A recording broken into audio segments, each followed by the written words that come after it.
No, no, don't start playing. God, stop. Okay.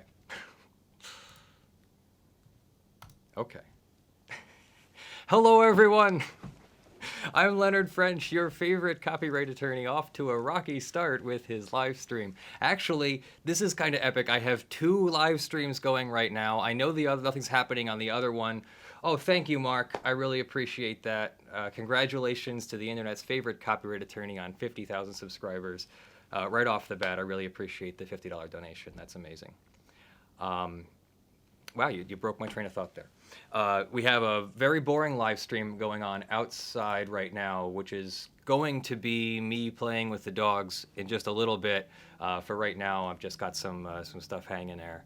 I had some balloons out. If you were watching earlier, Nico does not like the balloons, so the balloons are now here, off to my right, and so that's that. So what is a 50,000 subscriber celebration? I have no idea, so I'm just going to have fun, and I'm going to take some time and thank all of you so much as I can, for all of your support. Thank you, Andres Solorzano on the $2. Congrats on the 50K. Thank you very much. So first, I would like to thank all of you. You are here, you're watching, I know that, and if you aren't here and watching, then you don't know that, so thank you. Thank you for being viewers. Thank you, those of you that are subscribed, thank you for being subscribed. Those of you that support, thank you for your support, your financial support. Those of you that support with your time, thank you for your time.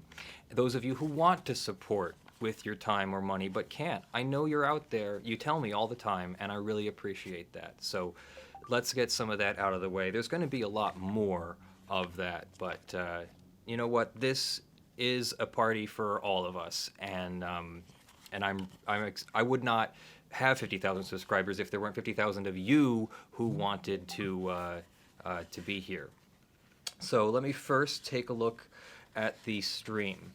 No, I am not drunk, Martin, but that sounds fun. Unfortunately, since I'm an attorney and this is kind of a little bit of a public face, I'm just going to stay sober for my videos, and we'll let the other channels that do those things.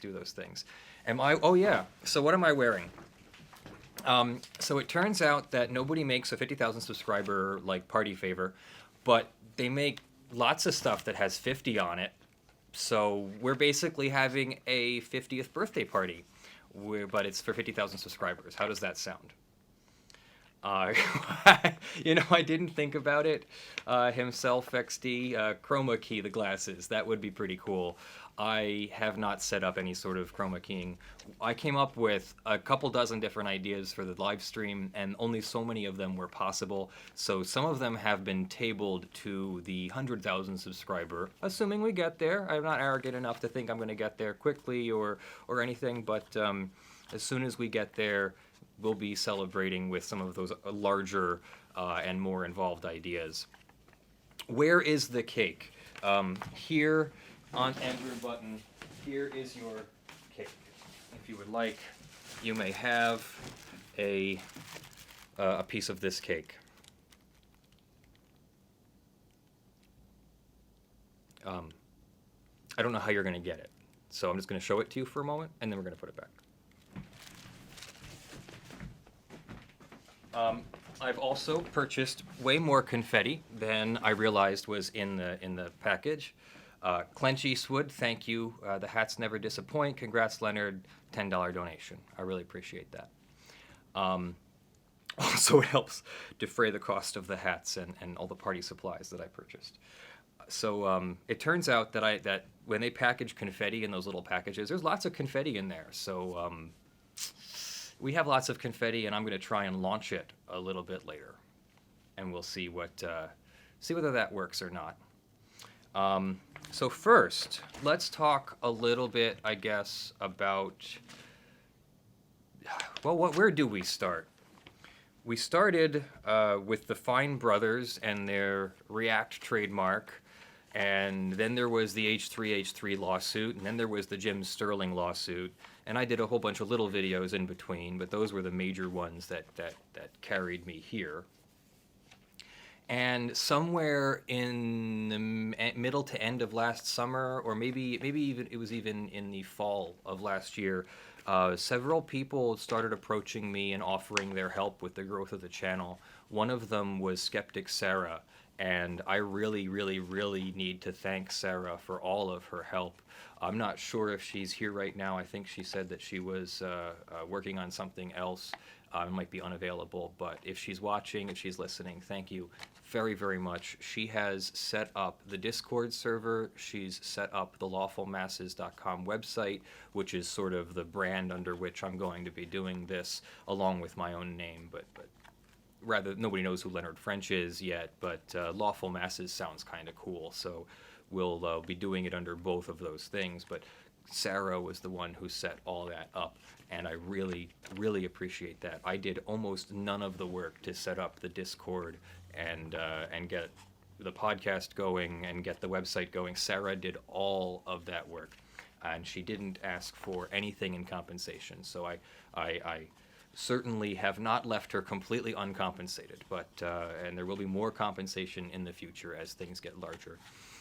With 50,000 subscribers, the channel still isn't like making me rich or anything like that. It's just sustaining itself, which is awesome and a very high quality problem to have. And I'm now having to balance what's the offline life with the online life now, and I'm learning, so if you be patient with me, I'm sure that we'll all get there together, and I'm really looking forward to the adventure. Also, I have a list here. I have 5 pages, single-spaced, of all of your Patreon support. You know what I didn't print out? I didn't print out a list of all the Super Chat support stuff. Yes, Skeptic Sarah just popped up in chat. If anybody wants to thank her for setting up the Discord and the website and all that, she has been absolutely epic with that. Also, thanks to a couple of the others. I know there were some moderators. I know Jack was in there. I forget Jack's handle. But Brandon, Cerulean, you guys are also our moderators and admins on the Discord, and I really, really appreciate that. And I think Cerulean, you're a moderator here on the chat as well. Zach Bates, $5. Thank you very much. Congrats, man. Love to see someone who actually knows about the law talk about it in a reasonable way. Keep it up. Thank you, Zach. You're amazing. Thank you for supporting the channel. Thank you for supporting me and all that.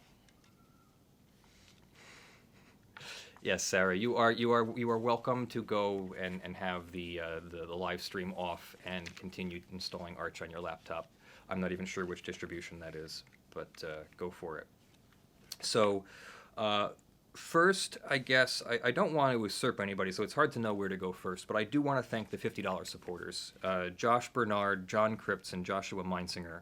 I read them in backwards order because that's the way it prints out on the Patreon. Sorry. But Joshua Meinsinger was my first $50 supporter, John Cripps was my second, and Josh Bernard has pledged 50, and that'll probably kick in tomorrow if he doesn't change it before the end of the day. Then there's a million of you who have donated at the $5 level or more. Get to the choppa. Get to the choppa. You know, I can't do the Arnold Schwarzenegger voice, but I'm not. No, it'd be embarrassing. So get to the choppa has pledged $20 a month for the last 2 months, and I really appreciate that. Aiden Mitchell, Estemic, Keith Morocco, Idnex, you guys are all at the $10 level. I really, really, really appreciate it. The money isn't there to make me rich, and in fact, what I plan to do, I don't know, am I allowed to say this? What I plan to do is convert this whole thing over to a non-profit kind of thing. Not yet, and it's not a non-profit now, so nobody come after me, please, but I eventually intend to create a non-profit corporation just for this channel and these efforts, and then work for the nonprofit and consider this a legal services company. And where it goes from there, I don't know. I will need lots of support, both online and offline, by that point, which is why it hasn't happened yet. But that's the point. Is that the point is I want to make a difference in the freaking world, and YouTube seems to be a great vehicle to start that. Hopefully it continues, but we've obviously seen lots of upsets with YouTube's up and downs, the adpocalypse, the what was the other one, the censorship apocalypse, where they were the Heroes program and all that. Matthew East, oh wow, there's more of them. Jeez. Dewey Williams, thank you, Sarah. Dewey Williams gives $5 and says thank you to Sarah for the for all of her help. Matthew East gives $5 and says thank you for all the great content, Leonard. I really appreciate that. Kelfin, I hope I'm pronouncing that correctly. Kelfin gives $5 and says thoughts about your channel gaining a lot of momentum because of the H3H3 case and now them stepping back from YouTube. Grats on 50K. Okay, so I know H3H3. I know Elon and Heatha. Elon and Heatha. Elon and Heatha. I'm going to call them that forever, right? They seem to be very smart people. I'm sure that behind the scenes they see what's really going on and they are as prepared as they feel they have to be or can be for whatever happens. So that said, what do I think? I think that they get a lot of views, and anybody would get a lot of views from a clickbaity title. That's not a condemnation. I think they're perfectly allowed to make a slightly clickbaity title. I have done the same thing.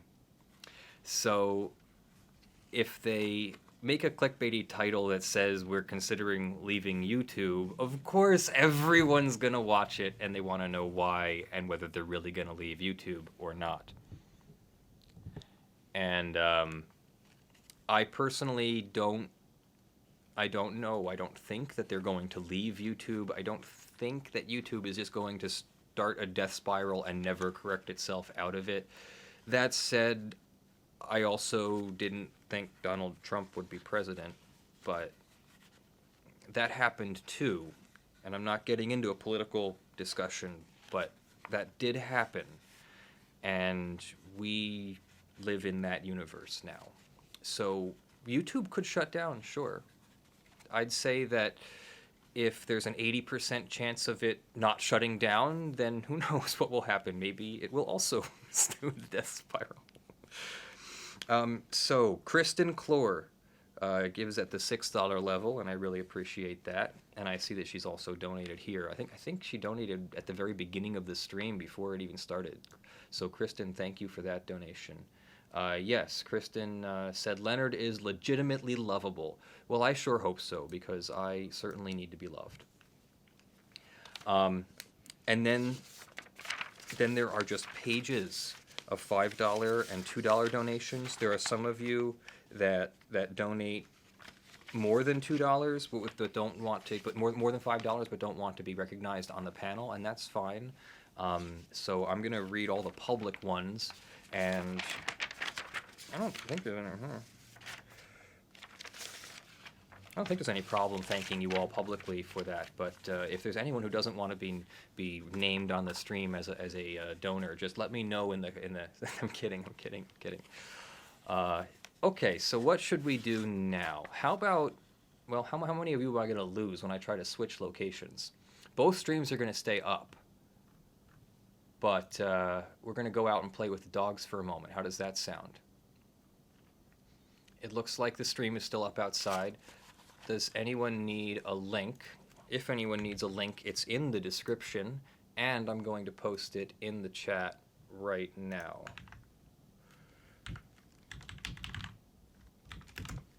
So I'm going to walk outside real quick and leave this up so nobody has to leave this stream. I don't think any of my monetization changes based on you just leaving the stream open, so it's not like I'm trying to manipulate anything. So I'll see you in a second outside on the other stream.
All right, and I'm back. Are you still here? Are you still here at all? Oh, good, you're here. How are you? How do you like my hair? Is it nice? Okay. So where was I? Ah, I lost my paper.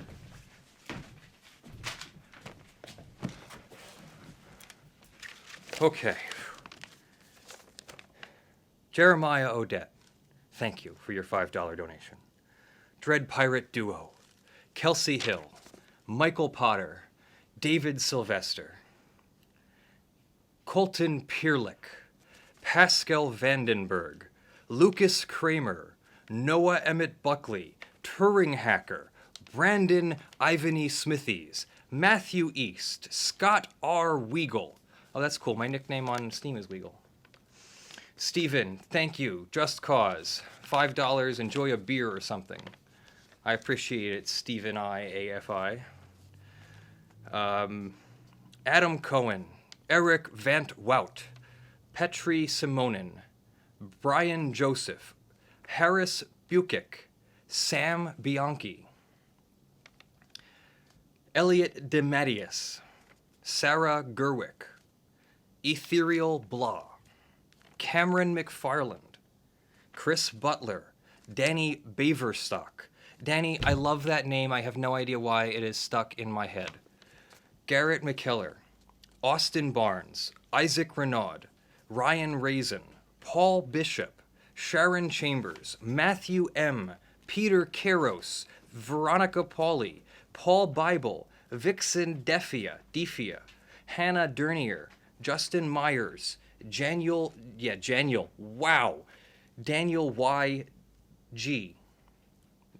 Nicholas Romano, who I swear was on here already. Is he on here twice? Miles Spore, Loizar, Richard Shotwell, Cheese Deluxe, Timotus,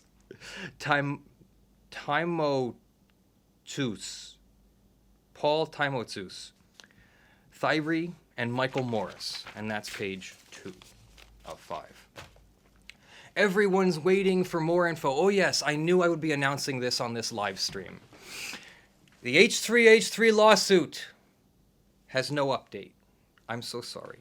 I check every day for you. Sometimes I check twice a day. And I check on the live thing too. I don't check on the aggregator sites that wait to get their information later in the day. I get it from the live system twice a day sometimes just to find out when it's happening. And when it happens, I am going to hit that live stream button pretty much no matter where I am and just start talking. Ryan Roberson, I am reading the Patreon donors' names off. I cannot read all 55,000 subscribers in one video, so just the Patreons. I do appreciate all my subscribers. The practical reality is that I can't personally thank every single one of them. So these are the Patreon donors. You are all wonderful in my eyes, and I genuinely mean that. I really do. You are all wonderful. I do not prioritize who I talk to or whose question gets answered based on how much money you gave me, except I do offer a service to I don't even know what that was. I think that was my smoke alarm. I do offer a service that if someone wanted to sponsor a video, they could pay a $500 fee, and I would make their video. But that's just because of the amount of time it takes to make a specific video.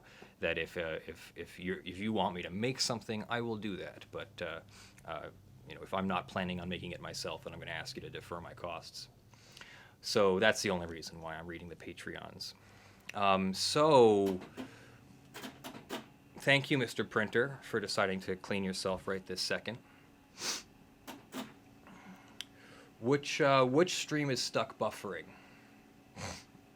Are we having some difficulties?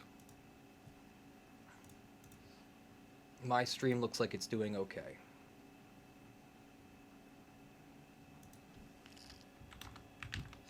And I'm just letting people know that I'm back on the main stream.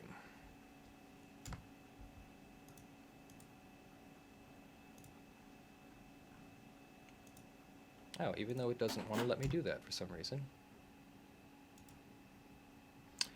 Weasel Abbey gives 10 NOK. What's an NOK? I don't even know.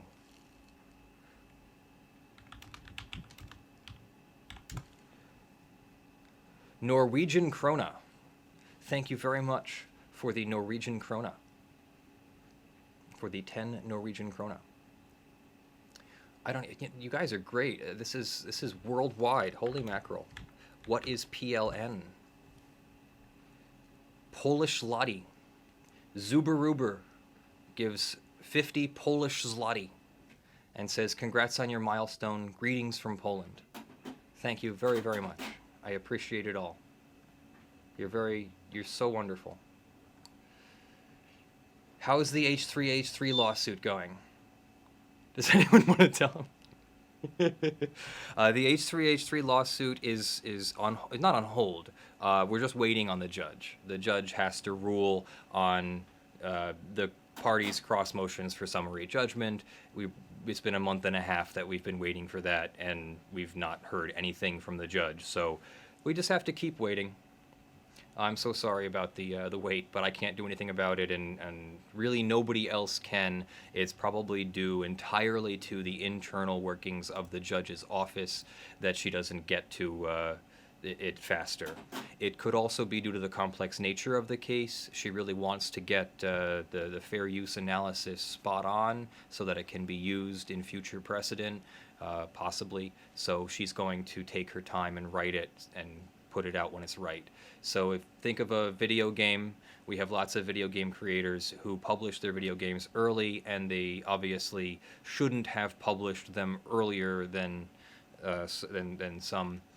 No Man's Sky is the big example, but I personally have a beef with Ubisoft and the number of bugs and incomplete parts of their games, and I pretty much refuse to buy an Ubisoft game, at least at full price at this point, because they don't finish their work before they put it out there. Well, Judge Forrest wants to finish her work and do a really good job of it before she puts it out there, so that's what she's going to do. She's also a federal judge, and she knows what the heck she's doing, so she's going to... It should be very good. It should be a very good read. It should be more than just, yes, we find for summary judgment. It should be a very long, thought-out explanation.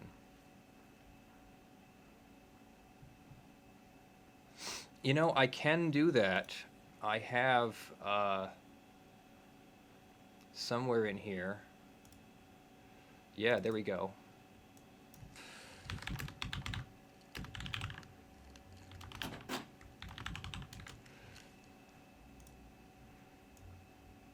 There we go. Is everybody happy now?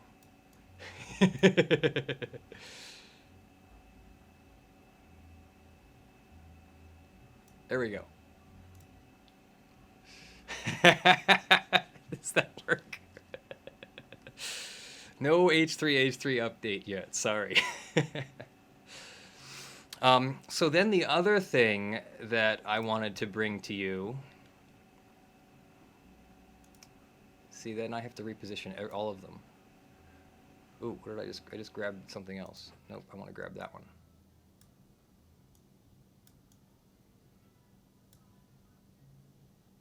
I'll put this in the corner. There we go. And then when we do this, we can put it here.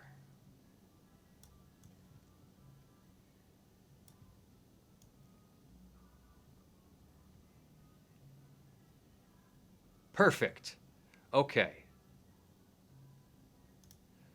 There we go. Is that better? Lauren, H. Lauren 2001 gives Australian $10. All the best from Australia, mate. And congrats. Buy yourself a beer that isn't Foster's. Thanks. Thanks, mate. I'll do that. What's my favorite video game developed by Judge Forrest? You know, there was a video game that was developed in response to Janet Reno. In case you haven't heard this one, Penn and Teller, Penn Jillette, and I don't know Teller's full name, published a video game, or it might have been just Pendulette, I don't know, but they published a video game of a boring bus drive through the Southwest desert, and it was a realistic game. And it was so realistic it was extremely boring. It was as boring as driving an actual bus from, on a long trip through the desert. And that was the whole point of it, was to show Janet Reno that her hyperbole about video games causing violence and video games needing to be more realistic and therefore boring was completely off. And there's actually an annual charity drive that that I believe people donate based on how many miles you drive in the game, because it's that boring. So, Desert Bus, thank you. Teller is just called Teller. That's his full name. That's awesome. That's a little foreign to me, but just Teller is fine. So the other thing that I thought we'd do in the middle of reading off all of your names and all that was read a little bit out of this pirate book. So it's a copyright channel. This is a public domain book called Howard Pyle's Book of Pirates. I'm on page 38, so I'm going to remember that so I can come back here. And it's got this cool cover. Oh, okay, let me put on regular scrolling. It's got this cool cover with this picture of a pirate on it. And I was going to go through and start reading basically from this and making videos out of it, but I was thinking of what we could do on the live stream, and it sounds like a great idea to read some of this for the live stream. Just parts of it. It doesn't have to be the whole thing, but if you're enjoying it, we'll keep going. So let me see. This was when was this published? In 1903? Is that what I was seeing there? It looked like it was from a library in New York, and it got scanned into the public domain. I mean, it was already in the public domain, but it got scanned. So digitized by the Internet Archive in 2007 with funding from Microsoft. So thank you, Microsoft, for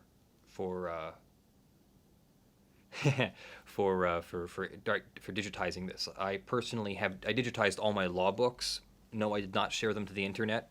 I know everybody thought I did, but I digitized all my law books because when I bought the law books, nobody did PDF copies or digital copies or anything, even licensed. So I would buy the actual book, I'd cut the spine off, I would scan it into the computer. I'd have like a 2-hour like scanning party where I would just like watch a movie and like sit at my desk and just scan the pages one after another through a document feeder. And then I would take the book back, get it rebound, and return it to the store. No, just kidding. No kidding. I would get it rebound, but just so I could use the actual text at some point. Honestly, I got through all of law school having almost never used the actual text, except where I didn't end up having the book debound or something like that, which ended up being rare. By the end of law school, I was debinding and scanning all of my books, and so I was carrying around just a tablet. I think it was a Kindle first, and then an iPad, and I would use a program called iAnnotate, which you could use 5 different colors, plus underlining, plus drawing, and things like that. And so I would like really annotate the heck out of my books.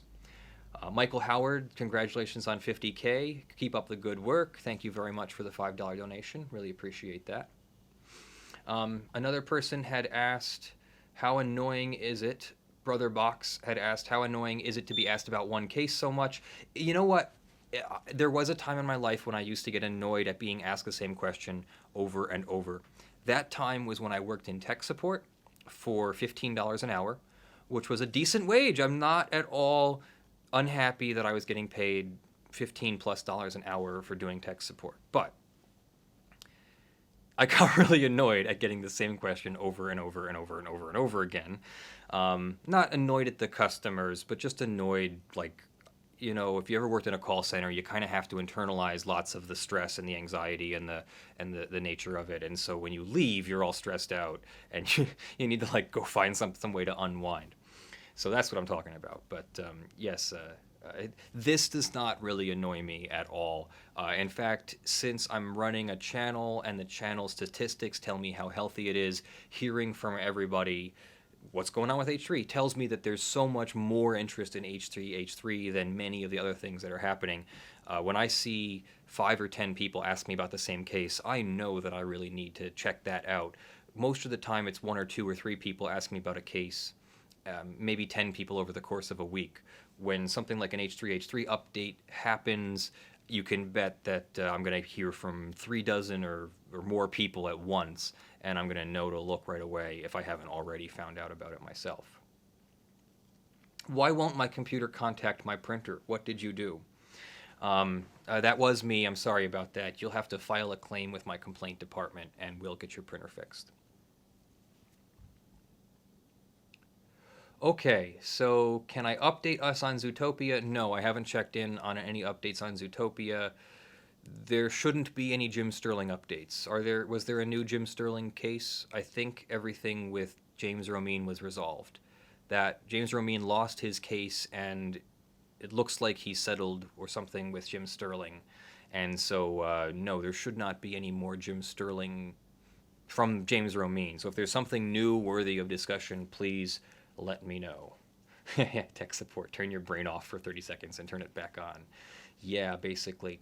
I eventually did...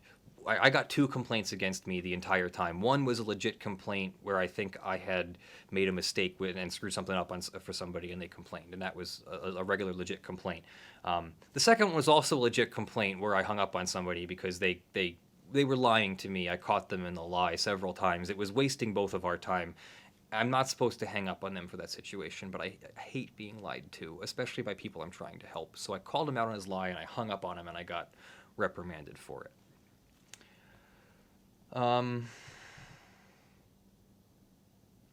The Bible Reloaded guys have started putting a fair use disclaimer at the start of their videos. Do you think that matters, and do you think other YouTubers should do it? So this is not required. There is no official fair use disclaimer or anything like that, and there's no legal effect to having a fair use disclaimer that I know of. That said, there might be a practical effect. I'm always going to divide these into two answers. One is like, what does the black letter law tell you? And 2 is what actually practical reality should happen. So, for example, when we talk about don't talk to the police, yes, legally speaking, your lawyer will always tell you don't talk to the police without your attorney. But then when you're actually pulled over on the side of the road, maybe out of state, maybe you're carrying illegal contraband or something like that, being difficult with the officer is not necessarily your best course of action. So it's a very difficult one to know. So back to the question, which I already forgot. Fair use disclaimer. A fair use disclaimer might have the practical effect if content was manually found. Maybe a person watched it, saw the fair use disclaimer, went, oh, I should check out the fair use rights first. But it's also very possible that they are going to automatically match the content and aren't going to really care that you put a fair use disclaimer in there. And it's not going to matter to the judge too much. Maybe you can use that as a fact in your lawsuit. If you plan on suing them, you can make a line in your lawsuit that says, not only did they do all of this, but they were on notice. The video itself says you should check the fair use factors. So it's not necessary. It certainly could help. What were we on, page 38? Hey, it's still there. We were on page 39.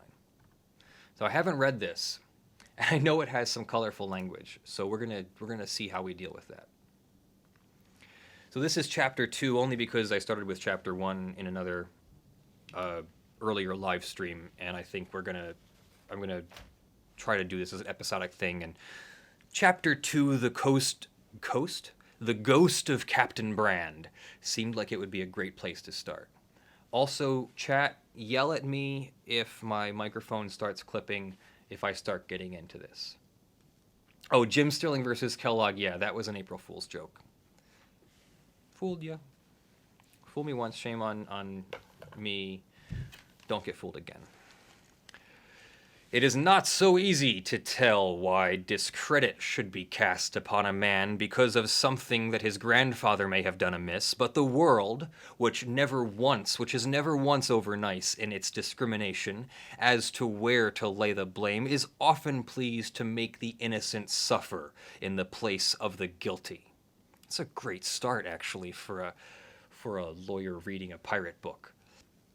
Barnaby True was a good, honest, biddable lad, as boys go, but yet he was not ever allowed altogether to forget that his grandfather had been that very famous pirate, Captain William Brand, who, after so many marvelous adventures, if one may believe the catchpenny stories about and ballads that were written about him, was murdered in Jamaica by Captain John Malyoe, the commander of his own consort, the Adventure Galley. It has never been denied that I ever heard that up to the time of Captain Brand's being commissioned against the South Sea pirates, he has always been esteemed as honest, reputable, as a sea captain as could be, as reputable a sea captain as could be. When he started upon that adventure, it was with a ship. Oh crap. wrong page down. The Royal Sovereign, fitted out by some of the most decent merchants of New York. The governor himself had subscribed to the adventure and had himself signed Captain Brand's commission.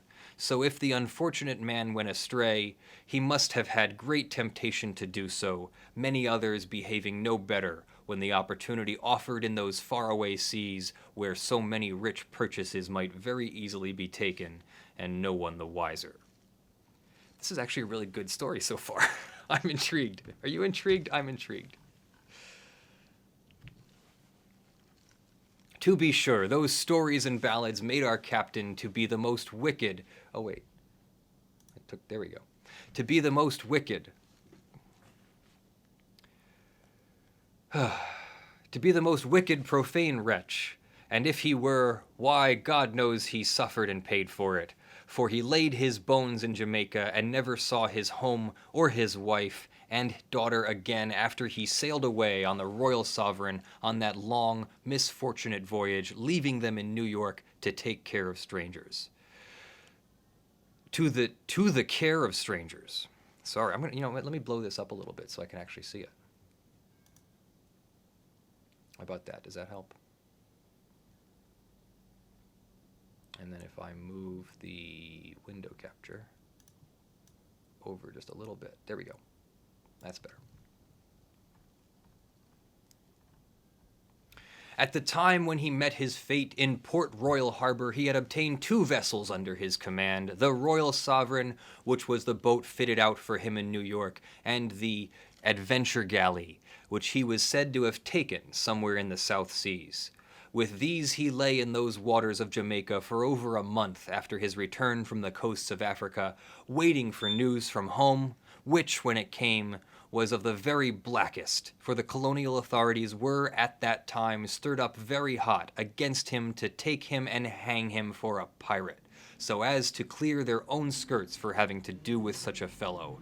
So maybe it seemed better to our captain to hide his ill-gotten treasure there in those faraway parts, and afterward to try and bargain with it for his life when he should reach New York, rather than to sail straight for the Americas with what he had earned by his piracies, and so risk losing life and money both. However that might be, the story was that Captain Brand and his gunner, and Captain Malyoe and the Adventure and the sailing master of the Adventure all went ashore together with a chest of money, no one of them choosing to trust the other 3 in so nice an affair, and buried the treasure somewhere on the beach. Captain Malyoe shot Captain Brand through the head is the title of this one.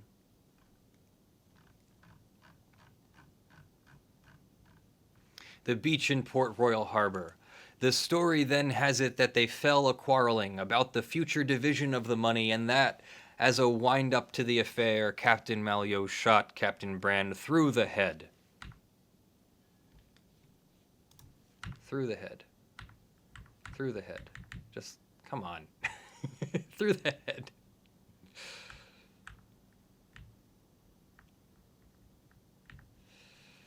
While the sailing master of the adventure served the gunner of the royal sovereign after the same fashion through the body, and that the murders then went away, leaving the two stretched out in their own blood on the sand in the staring sun, with no one to know where the money was hid, but they too who had served their comrades so. It is a mighty great pity that anyone should have a grandfather who ended his days in such a sort as this. But it was no fault of Barnaby True's, nor could he have done anything to prevent it, seeing that he was not even born into the world at the time that his grandfather turned pirate, and was only 1 year old when he was so met his tragic end. And was only 1 year old when his grandfather met his tragical end. There we go. Nevertheless, the boys with whom he went to school never tired of calling him pirate, and would sometimes sing for his benefit that famous catchpenny song beginning thus: "Oh, my name is Captain Brand, a-sailing and a-sailing. Oh, my name is Captain Brand, a-sailing free. Oh, my name was Captain Brand, and I sinned by sea and land, for I broke God's just command, a-sailing free." 'Twas a vile thing to sing at the grandson of so misfortunate a man, and oftentimes little Barnaby True would double up his fists and would fight his tormentors at great odds, and would sometimes go back home with a bloody nose to have his poor mother cry over and grieve for him. Not that his days were all teasing and torment, neither, for his comrades did treat him so. If his comrades did treat him so, why then there were other times when he and they were as great of friends as could be, and would go in swimming together where there was a bit of sandy strand along the East River above Fort George, and that in the most amicable fashion. Or maybe the very next day, after he had fought so with his fellows, he would go a-rambling with them up the Bowery Road, perhaps to help them steal cherries from some old Dutch farmer, forgetting in such an adventure what a thief his own grandfather had been. Well, when Barnaby True was between 16 and 17 years old, he was taken into employment in the counting house of Mr. Roger Hartright, the well-known West India merchant and Barnaby's own stepfather. It was the kindness of this good old man that not only found a place for Barnaby in the counting house, but advanced him so fast that against our hero was 21 years old, and he had made 4 voyages as supercargo to the West Indies in Mr. Hartright's ship, the Belle Helen, and soon after he was 21 undertook a 5th. Nor was it in any such subordinate position as mere supercargo that he acted, but rather as the confidential agent of Mr. Hartright, who, having no children of his own, was very jealous to advance our hero into a position of trust and responsibility in the counting house, and though he were indeed a son, so that even the captain of the ship had scarcely more consideration aboard than he, young as he was in years. As for the agents and correspondents of Mr. Hartright throughout these parts, they also, knowing how the good man had adopted his interest, were very polite and obliging to Master Barnaby, especially, be it mentioned, Mr. Ambrose Greenfield of Kingston, Jamaica, who, upon the occasions of his visits to those parts, did all that he could to make Barnaby's stay in that town agreeable and pleasant to him.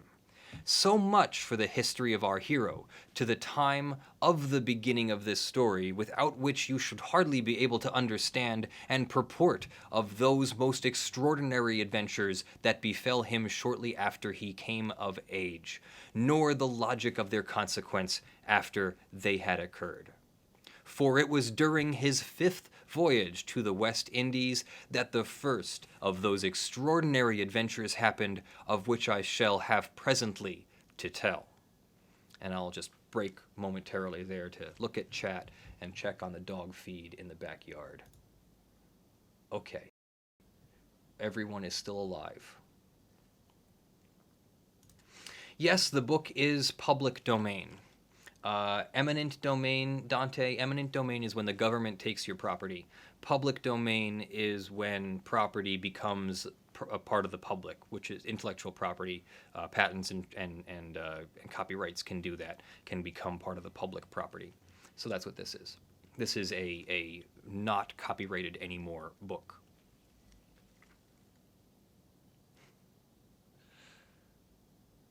Yes, Brother Box, I would like to do a Let's Read series. I don't want to get anyone's hopes up.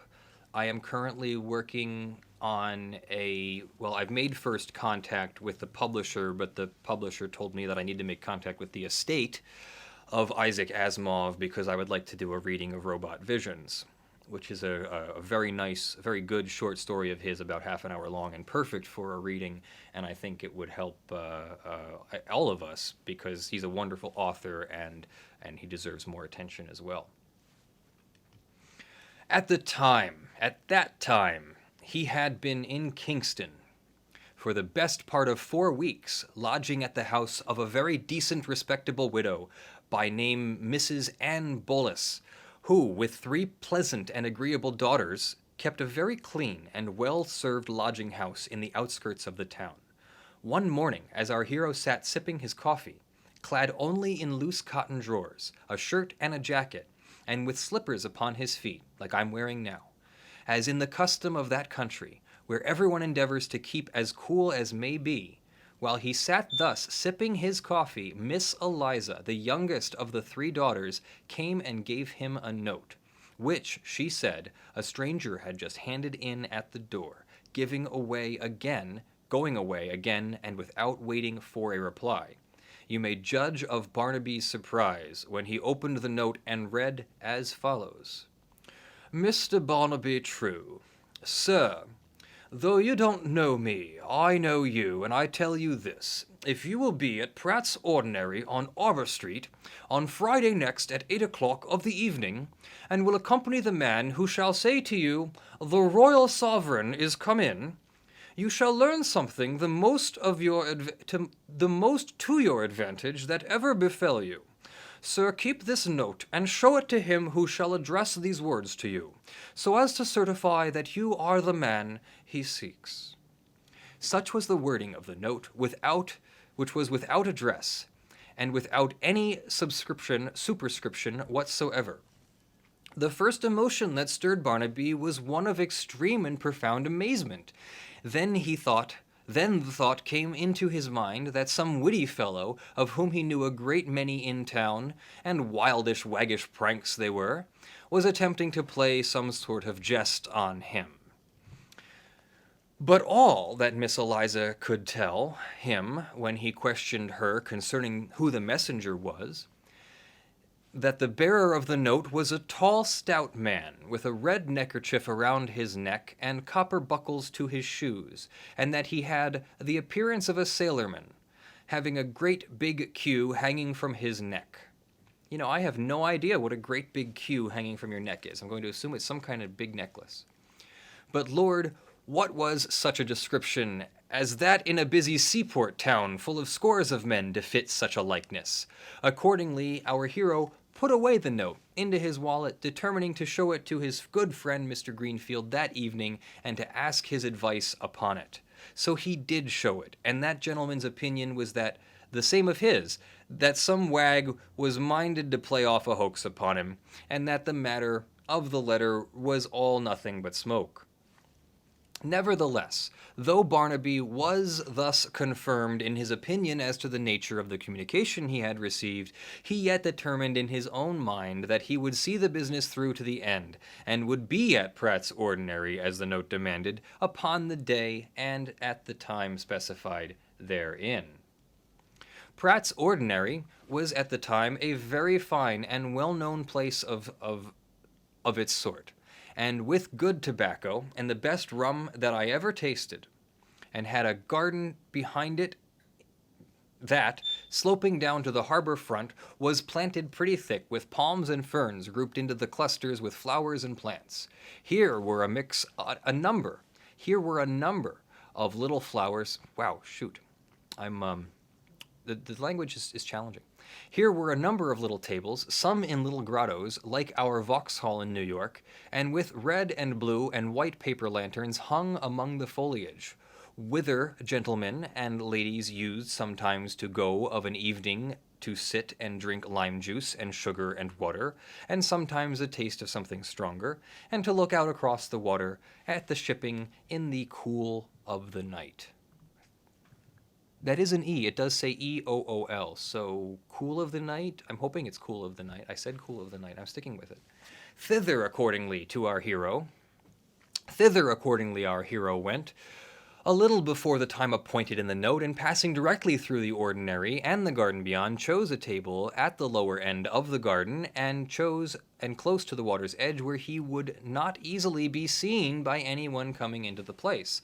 Then, ordering some rum and water and a pipe of tobacco, he composed himself to watch for the appearance of those witty fellows, whom he suspected would presently come thither to see the end of their prank and to enjoy his confusion. The spot was pleasant enough, for the land breeze, blowing strong and full, set the leaves of the palm tree above his head to rattling and clattering continually against the sky, where, the moon then being about full, they shone every now and then like blades of steel. The waves also were splashing up against the little landing place at the foot of the garden, sounding very cool in the night, and sprinkling all over the harbor where the moon caught the edges of the water. A great many vessels were lying at anchor in their ridings, with the dark, prodigious form of a man-of-war looming up above them in the moonlight.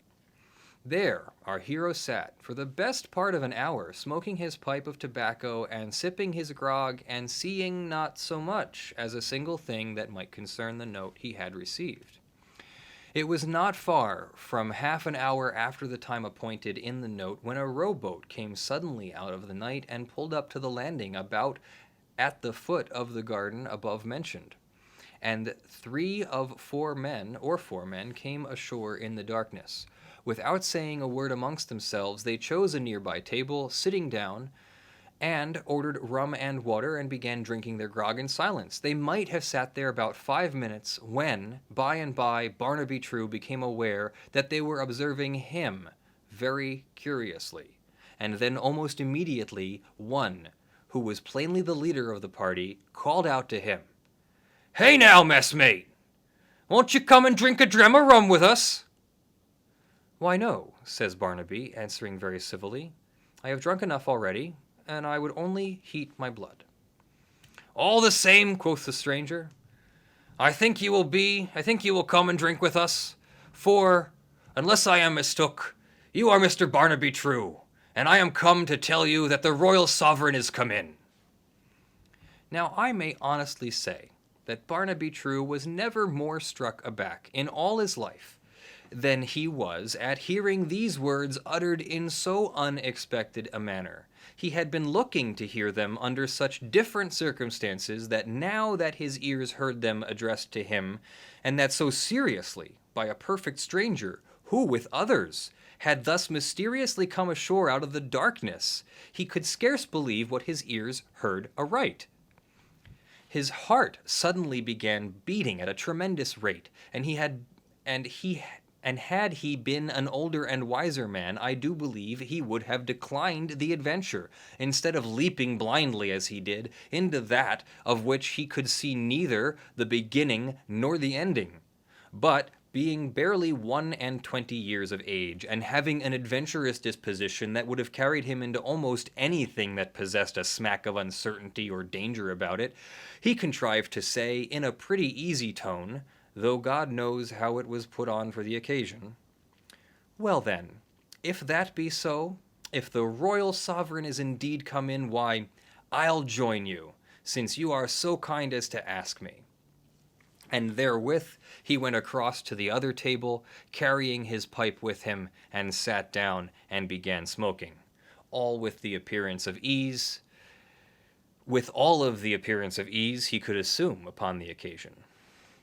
"Well, Mr. Barnaby True," said the man who had before addressed him, so soon as Barnaby had settled himself, speaking in a low tone of voice, so there would be no danger as to any others hearing the words, "Well, Mr. Barnaby True, for I can't call you by your name, but to show you that I know you, you don't know me, I am glad to see that you are man enough to enter thus into an affair, though you can't see into the bottom of it. for it shows me that you are a man of mettle, and are deserving of the fortune that is to befall you tonight. Nevertheless, first of it all, I am bid to say that you must show me the piece of paper that you have before we go about a step further." "Very well," said Barnaby. "I have it here safe and sound, and see it you shall." And thereupon, and without more ado, he fetched out of his wallet, opened it, and handed his interlocutor the mysterious note he had received the day or two before. Whereupon the other, drawing him the candle, burning there for the convenience for those who would smoke tobacco, began immediately reading it. This gave Barnaby True a moment or two to look at him. He was a tall, stout man, with a red handkerchief tied around his neck, with copper buckles on his shoes, so that Barnaby True could not but wonder whether he was not the very same man who had given the note to Ms. Eliza Bolus at the door of his lodging-house. "'Tis all right, and straight as it should be," the other said, and he had so glanced his eyes over to the note, after he had.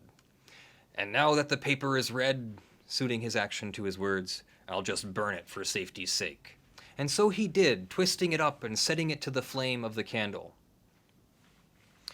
Eul is an archaic English word, somewhat cold, indifferent, so it basically does mean cool.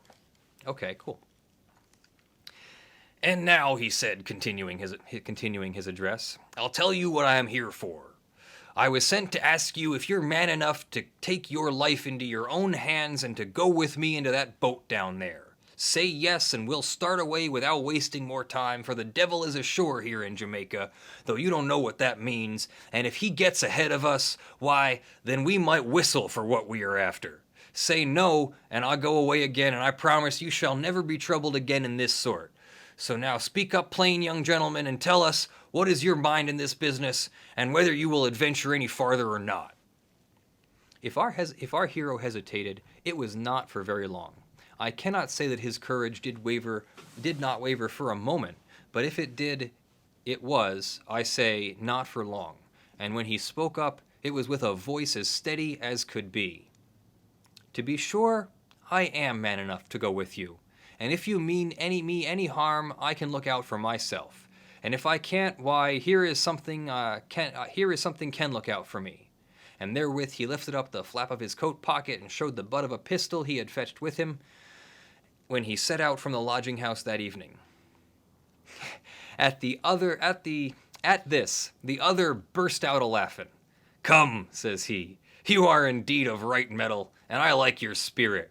All the same, no one in all the world means you less ill than I, and so, if you have to use that barker, 'twill not be upon us, who are your friends, but only upon one who is more wicked than the devil himself. So come, let us go away."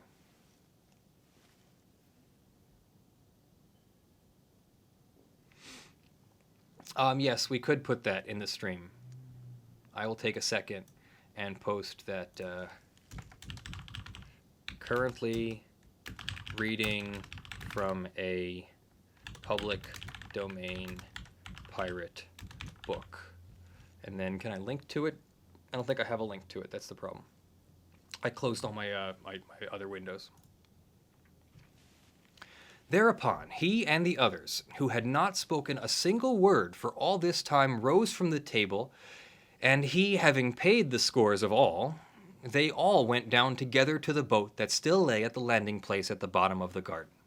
Thus coming to it, our hero could see that it was a large yawl boat, manned with half a score of black men for rowers, and there were 2 lanterns in the stern sheets and 3 or 4 iron shovels. Remember I said it was a little racist? The man who had conducted the conversation with Barnaby True for all this time, and who was, as had been said, plainly the captain of the party, stepped immediately down into the boat. Our hero followed, and the others followed after him, and instantly they were seated in the boat and shoved off, and the black men began pulling straight out into the harbor, and so at some distance away, around under the stern of the man-of-war. Not a word was spoken after they had thus left the shore, and presently they might all have been ghosts for the silence of the party. Barnaby True was too full of his own thoughts to talk, and serious enough thoughts that they were, by this time, with crimps to trepan, with, I don't even know how to, where did I go now? Crap.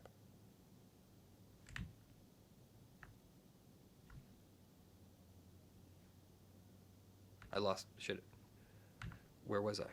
With crimps to trepan, a man at every, I don't even know what that means. Crimps to trepan?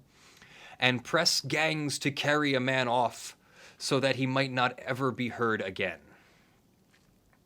As for the others, they did not seem to choose to say anything now that they had him fairly embarked upon their enterprise.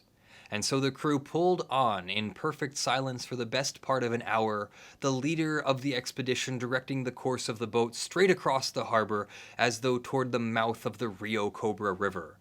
Indeed, this was their destination, as Barnaby could, after a while, see, by the low point of land with a great long row of coconut palms upon it, the appearance of which he knew very well, which by and by began to loom up out of the milky dimness of the moonlight.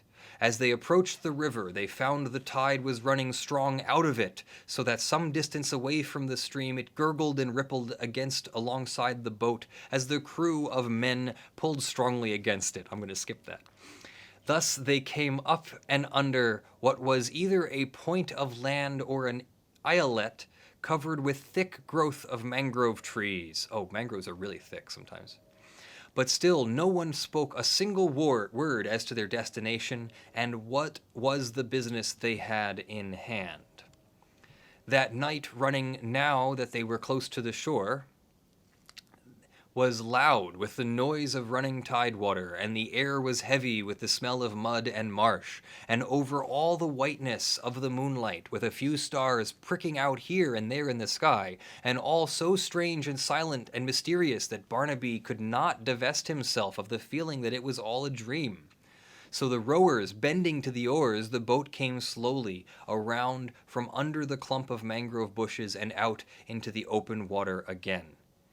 Instantly it did so the leader of the expedition called out in a sharp voice, and the men instantly lay on their oars. Almost at the same instant Barnaby True became aware that there was another boat coming down the river towards where they lay, now drifting with the strong tide out into the harbor again. And he knew that it was because of the approach of this boat that the other had called upon his men to cease rowing. The other boat, as well as he could see in the distance, was full of men, some of whom appeared to be armed. For even in the dusk and the darkness, the shine of the moonlight glimmered sharply now and then on the barrels of muskets or pistols. And in the silence that followed after their own rowing had ceased, Barnaby True could hear the chug-chug of their oars, sounding louder and louder through the watery stillness of the night as the boat drew nearer and nearer. But he knew nothing of what it all meant, nor whether these others were friends or enemies, or what was to happen next. The oarsmen of the approaching boat did not for a moment cease their rowing, nor had they come pretty close to Barnaby and his companions. Then a man who sat in the stern ordered them to cease rowing, and as they lay the oars, he stood up. As they passed by, Barnaby True could see him very plain, moonlight shining upon his face, upon him. A large, stout gentleman with a round red face and clad in a fine-laced coat of red cloth. Amidship of the boat was a box or chest about the bigness of a middle-sized traveling trunk, but covered all over with cakes of sand and dirt. In the act of passing, the gentleman, still standing, pointed at it with an elegant, gold-headed cane, which he held in his hand. "Are you coming after this, Abram Dawling?" said he. And thereat his countenance broke into as evil, malignant a grin as ever Barnaby True saw in all of his life. The other did not immediately reply with so much as a single word, but sat still as any stone. Then, at last, the other boat, having gone by, He suddenly appeared to regain his wits, for he bawled out after it, "Very well, Jack Melliot. Very well, Jack Melliot. You've got ahead of us this time again. But next time is the third, and then it will be our turn. And if William Brand must come back from hell to settle with you, even if William Brand must come back from hell to settle with you." This he shouted out as the other boat passed farther and farther away. But to it my fine gentleman made no reply, except to burst out into a great roaring fit of laughter. There was another man among the armed men in the stern of the passing boat, a villainous, lean man with lantern jaws, and the top of his head as bald as the palm of my hand. As the boat went away into the night with the tide and the headway the oars had given it, he grinned so that the moonlight shone white on his big teeth. Then, flourishing with a great big pistol, he said, and Barnaby could hear every word he spoke, "Do but give me the word, your honor, and I'll put another bullet through the son of a sea cook." But the gentleman said some words to forbid him. And presently Barnaby, and therewith the boat had gone away into the night, and presently Barnaby could hear that the men at the oars had begun rowing again, leaving them lying there without a single word being said for some time. By and by, one of those in Barnaby's boat spoke up. "Where shall you go now?" he said. At this the leader of the expedition appeared suddenly to come back to himself and find his voice again. "Go? Go," he roared out. "Go to the devil! Go where you choose! Go back again, that's where we'll go!" And therewith he fell a cursing and swearing until he foamed at the lips, as though he had gone clean crazy, while the black men began rowing back again across the harbor as fast as they ever could lay their oars into the water. Missed that one. They put Barnaby True ashore below the old custom house, but so bewildered and ashaken was he by all that had happened, and by what he had seen, and by the names that he had heard spoken, that he was scarcely conscious of any of the familiar things with which he found himself thus standing. And so he walked up to the moonlit street toward his lodging, like one drunk or bewildered, for John Malyoe was the name of the captain of the adventure galley who had shot Barnaby's own grandfather, and Abraham Dawling was the name of the gunner of the Royal Sovereign who had been shot at the same time with the pirate captain, and who with him had been left stretched out in the staring sun by the murderers. The whole business had occupied hardly 2 hours, but it was as though that time was no part of Barnaby's life, but all a part of some other life, so dark and strange and mysterious that it in no way belonged to him.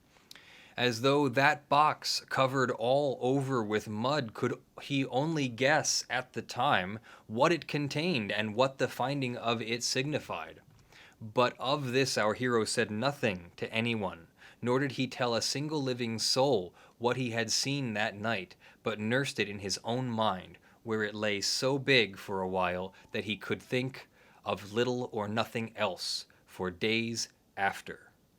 And I'm going to pause there so I can take a look at chat, and we'll go outside and check on the dogs and play with the dogs.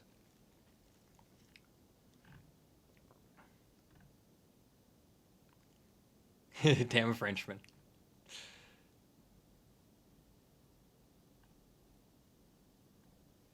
Yes, this is kind of this older writing is a lot of run-on sentences. Okay, so we're about halfway through the pirate story. I'm gonna go outside and play with the dogs for a moment, so join me on the other stream.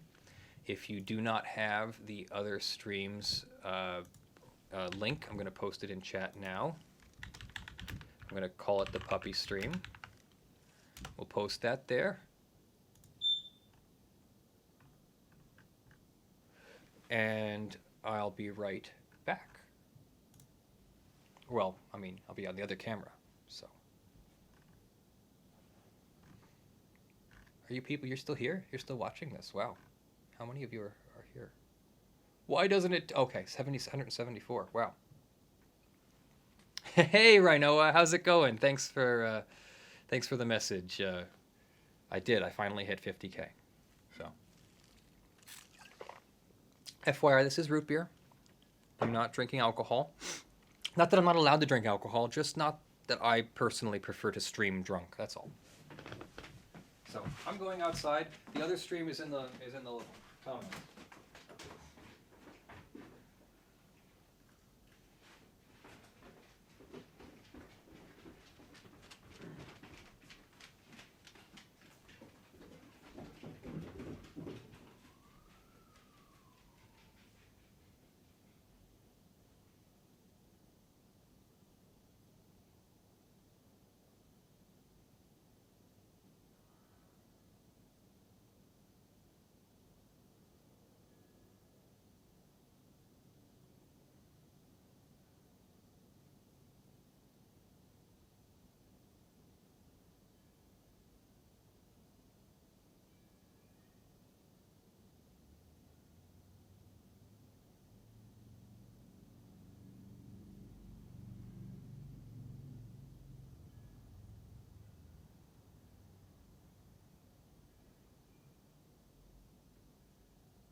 Okay, I am back.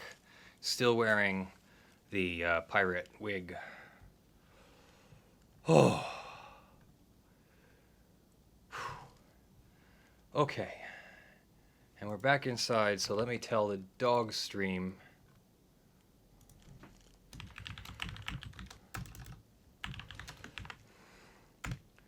I had originally planned on doing this as like 2 cameras with a switcher, but switchers are expensive and cabling would need to be long because I'm on a 2nd floor in the middle of my house and the backyard is at the back of the house, and it's a row home, so it's like a narrow but long property. So, all right, where are we?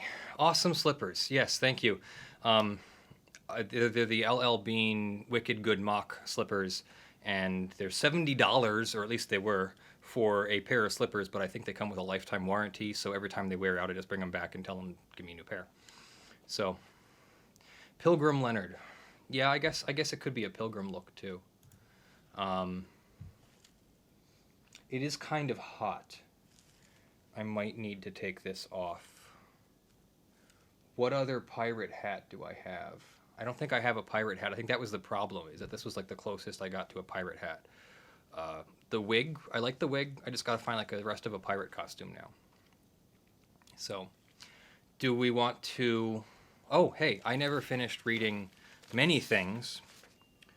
The last of the $5 plus supporters who want to be named are Jamie Sawyer, Daniel Nichols, Charles Miller, Fear Beer, Bites Back, and Race Grooves.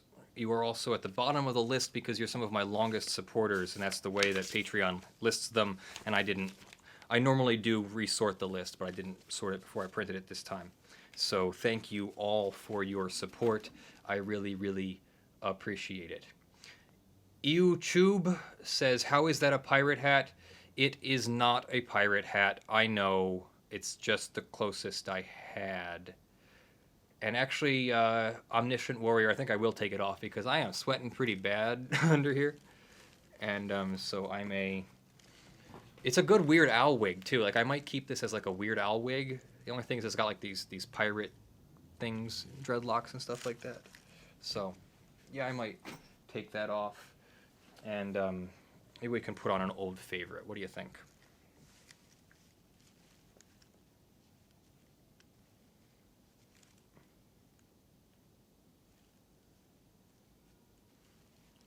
Okay, grumpy cat. A little bit better.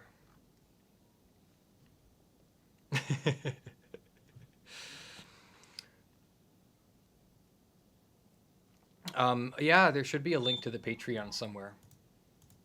Let me post the link to the Patreon.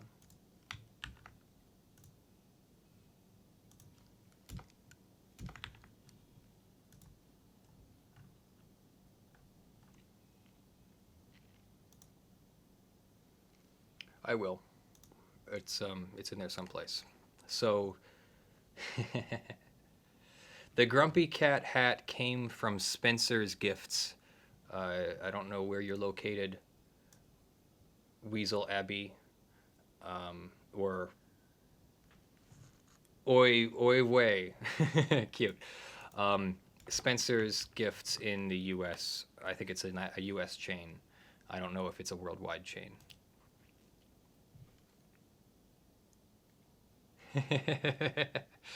Feel free to take a 5-second clip of my laughter and spread it around. That'd be really funny.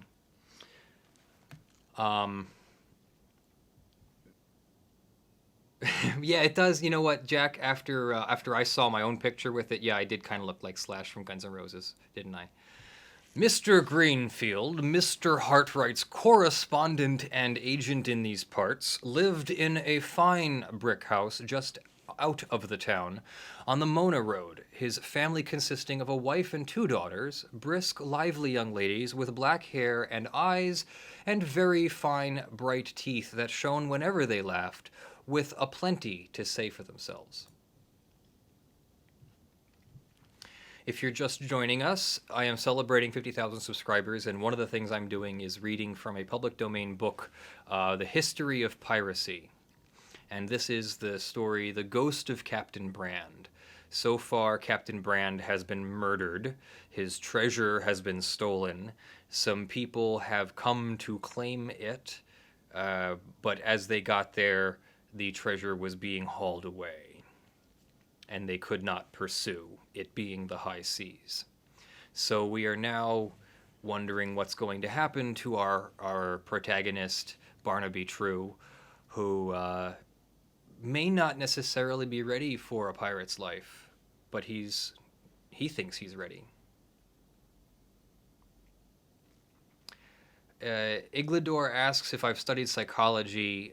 I've not formally studied psychology as an academic thing. I have studied psychology as more or less a absolute necessity to understand what the hell's going on inside my head and inside others. So a little bit of the study of psychology, yes.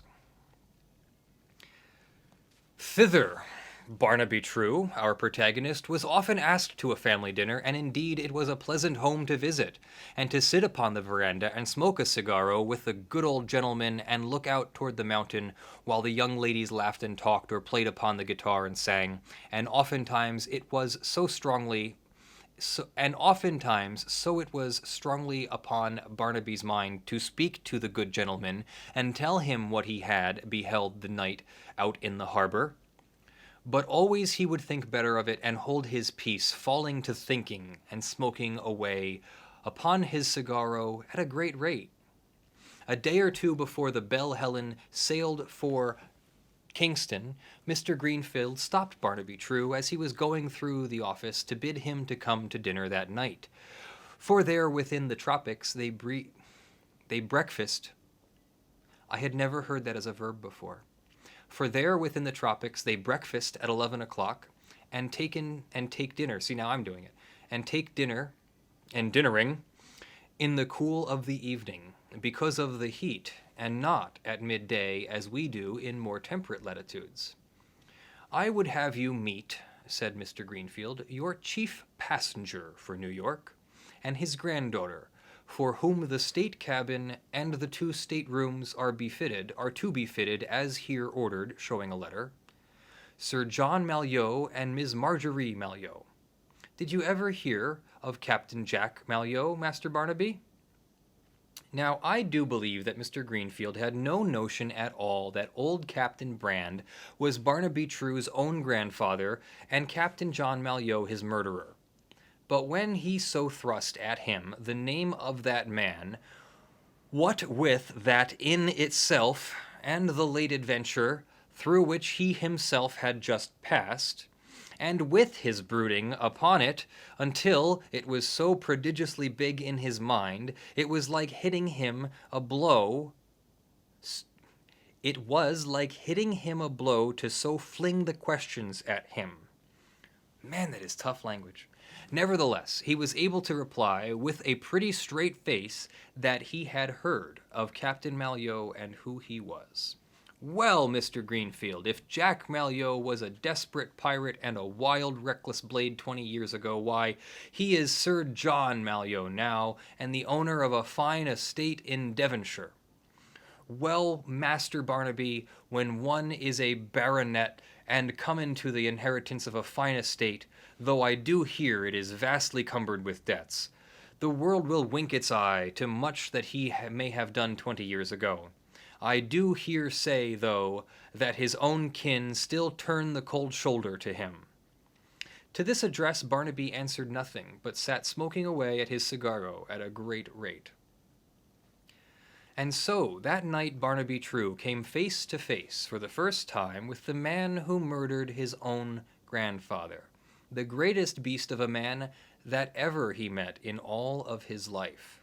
That time in the harbor that he had seen Sir John Malyoe at a distance and in the darkness, now that he beheld him nearby, it seemed to him that he had never looked at a more evil face in all of his life.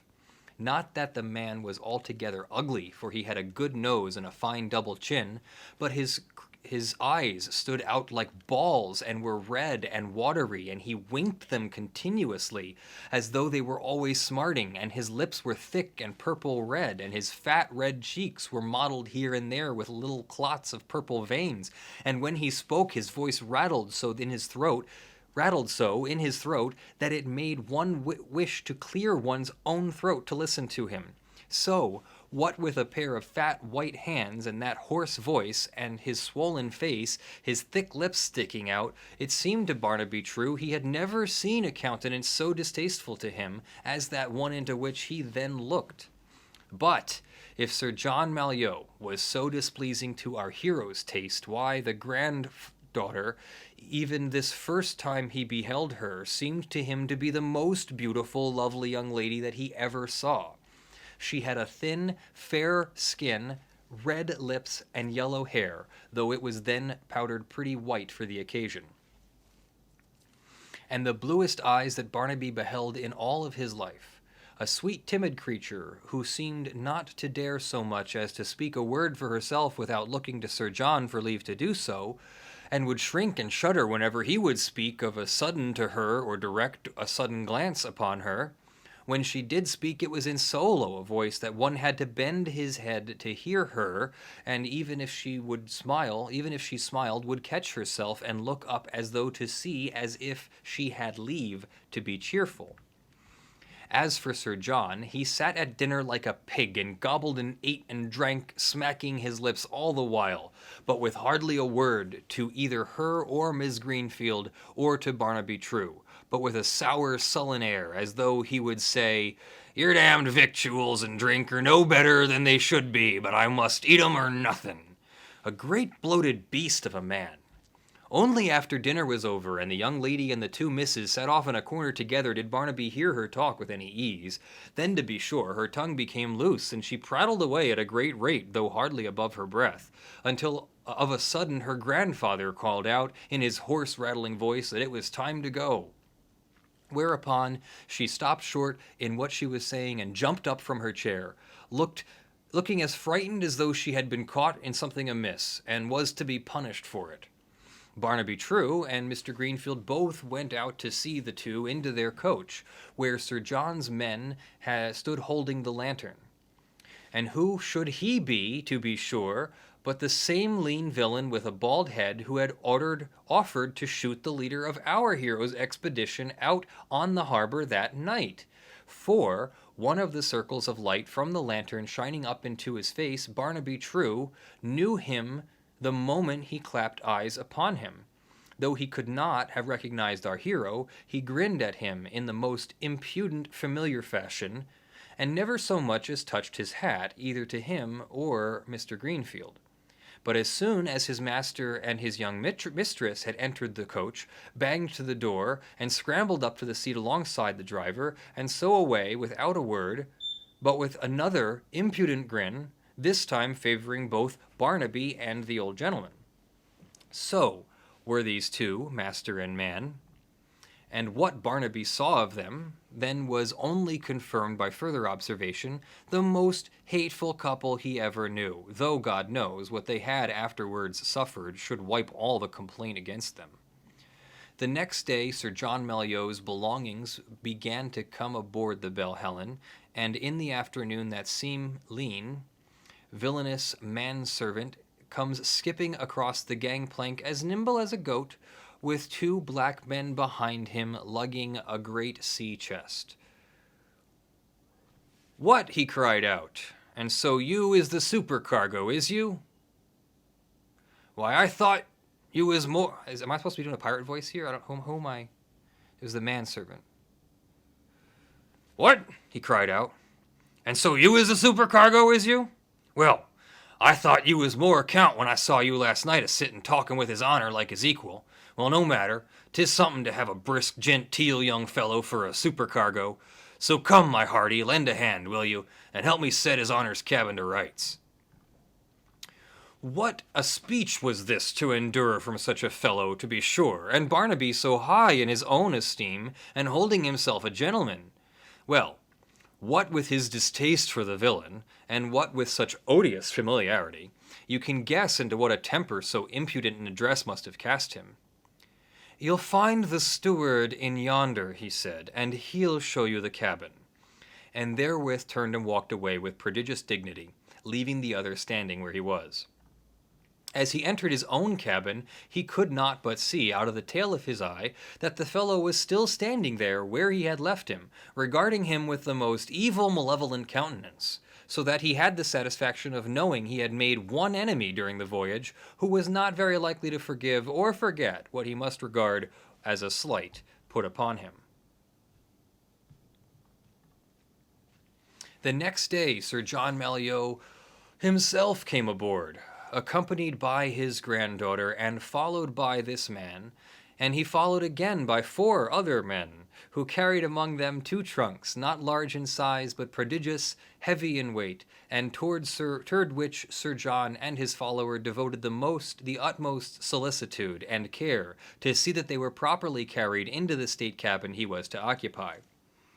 Barnaby True was standing in the great cabin as they passed by close to him, but though Sir John Malyoe looked hard at him and straight in the face, he never so much as spoke a single word, or showed by a look or a sign that he knew who our hero was. At this, the serving man, who saw it all with eyes as quick as a cat's, fell to grinning and chuckling to see Barnaby, in his turn, so slighted. The young lady, who also saw it all, flushed up red, then in the instant of passing looked straight at our hero and bowed and smiled at him with a most sweet and gracious affability, then the next moment recovering herself as though mightily frightened at what she had done. The same day the Belle Helen sailed, with as beautiful sweet weather as ever a body could wish for. There were only 2 other passengers aboard, the Reverend Simon Styles, the master of a flourishing academy in a Spanish town, and his wife. A good, worthy old couple, but very quiet, and would sit in the cabin by the hour together reading, so that, what with John Malyoe staying all the time in his own cabin, and those 2 trunks he held so precious, it fell upon Barnaby True in the great part to show attention to the young lady. And glad enough he was at the opportunity, as anyone may guess. For when you consider a brisk, lively young man of 21 and a sweet, beautiful miss of 17, so thrown together day after day for 2 weeks, the weather being very fair, as I have said, and the ship tossing and bowling along the fine humming breeze that sent whitecaps all over the sea, with nothing to do but sit and look at that blue sea and the bright sky overhead, it is not hard to suppose what was to befall. And what a pleasure it was to Barnaby True to show attention to her. But oh, those days when a young man is young, and whether wisely or no, fallen in love, and how often during that voyage did our hero lie awake in his berth at night, tossing this way and that without sleep, not that he wanted to sleep if he could, but would he rather lie so awake thinking about her, and staring into the darkness. Poor fool, he might have known that the end must come to such a fool's paradise before very long. For who was he to look up to Sir John Malyoe's granddaughter? He the supercargo of a merchant ship, and she the granddaughter of a baronet. Nevertheless, things went along very smoothly and pleasant until one evening when all came to a sudden end. All that time he and the young lady had been standing for a long while together, at that time leaning over the rail and looking out across the water through the dusk toward the westward, where the sky was still of a lingering brightness.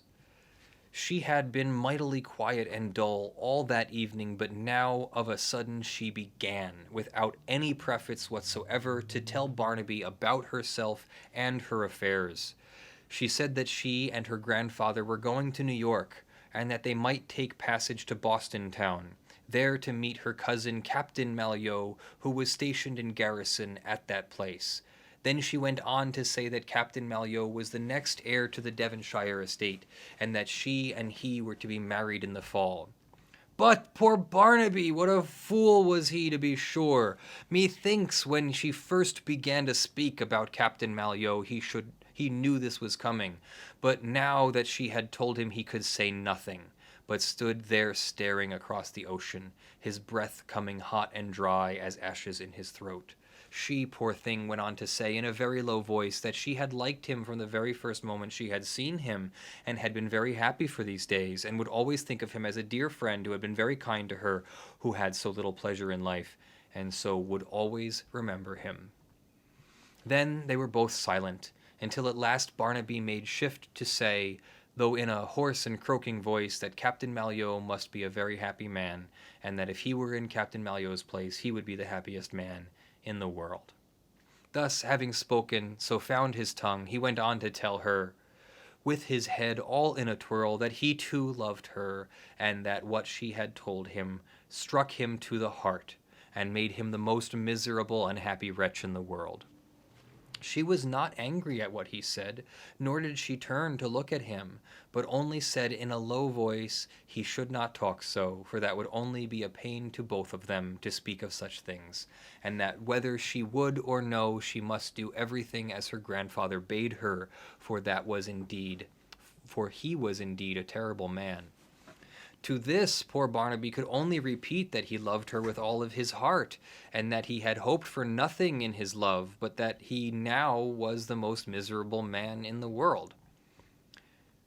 It was at this moment so tragic for him that someone who had been hiding nigh them all while suddenly moved away, and Barnaby True could see in the gathering darkness that it was the villain manservant of John Malyoe's, and he knew that he must have overheard what had been said.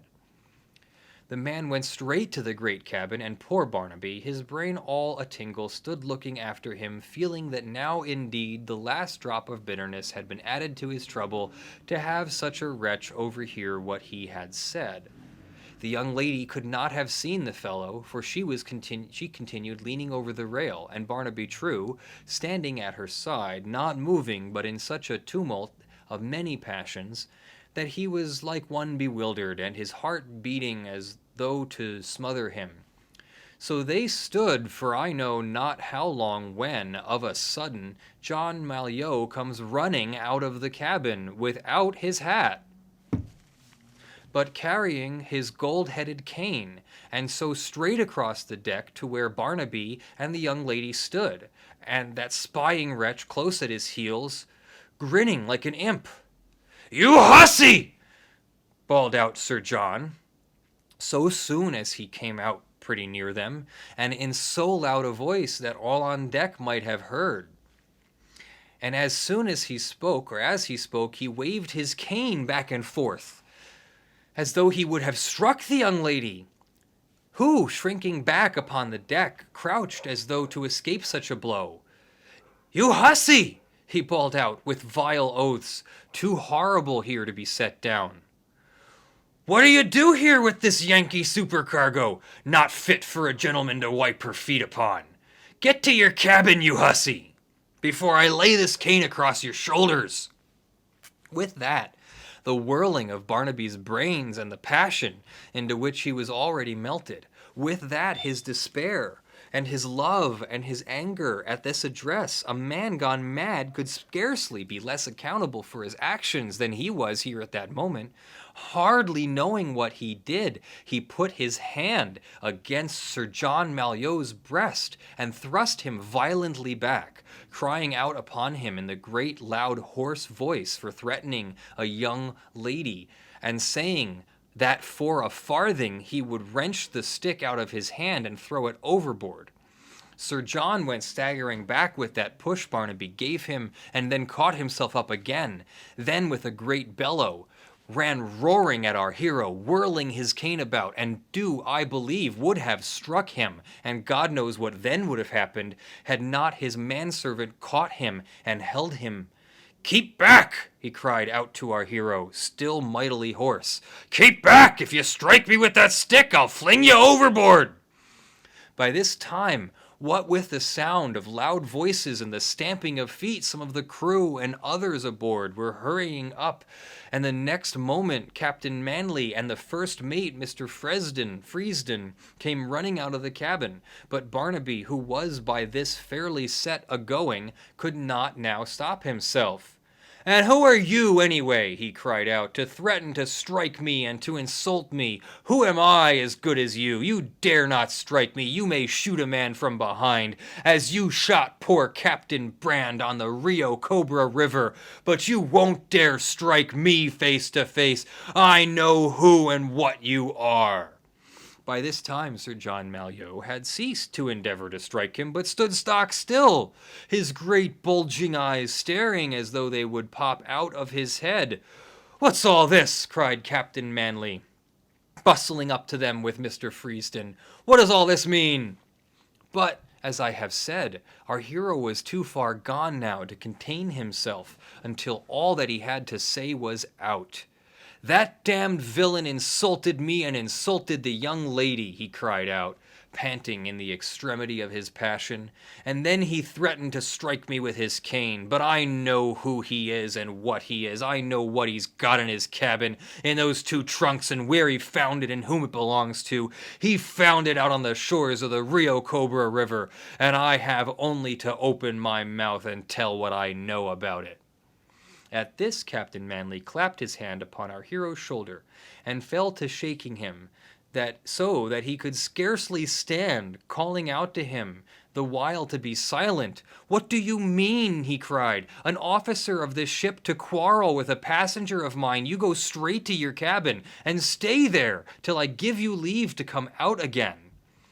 At this Master Barnaby came somewhat back to himself, into his wits again with a jump. "But he threatened to strike me with his cane, Captain, and I won't stand from that from any man." "No matter what he did," Captain Manly said very sternly, "go to your cabin, as I bid you, and stay there till I tell you to come out again. And when we get to New York, I'll take pains to tell your stepfather of how you have behaved. I'll have no such rioting as this aboard my ship." Barnaby looked around him, but the young lady was gone. Nor in the blindness of his frenzy had he seen where she had gone, when she had gone, nor whither she went. As for John Malyoe, he stood in the light of the lantern, his face gone as white as ashes, and I do believe if a look could kill, a dreadful malevolent stare he fixed upon Barnaby True would have slain him where he stood. After Captain Manly had so shaken some wits into poor Barnaby, unhappy wretch, he went to his cabin as he was bidden to do, and there, shutting the door upon himself and flinging himself down, all dressed as he was, upon his berth, yielded himself over to the profoundest passion of humiliation and despair. And I will take another break there. Oh, yes, my accents are absolutely horrible. I have no idea what accents I'm doing. I'm just doing my best over here. So, same hat. So, let me go run outside and check on the dogs and grab a quick drink. I think we only have a third of this to go, and so I'll come back and do the end of it. No, not end, beginning. What's the table of contents? I swear I'm almost there. Please load. Yeah, we have about a third to go on that. I think I was at page 58, 62, 62. Hello, 62.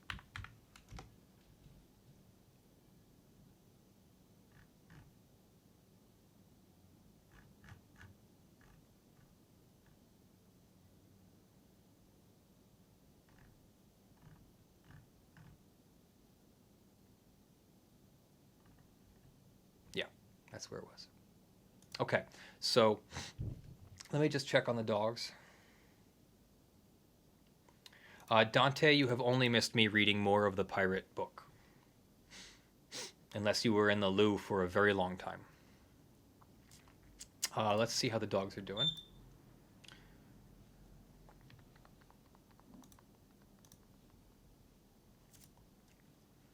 Okay, we see Ilsa is partially in the frame there.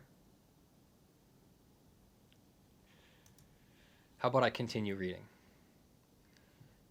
Chat, you can vote. Go ahead and tell me whether you want me to go outside and play with the dogs or continue reading. Those are the options.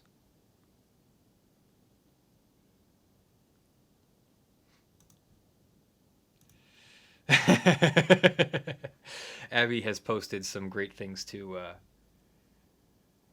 YouTube algorithms.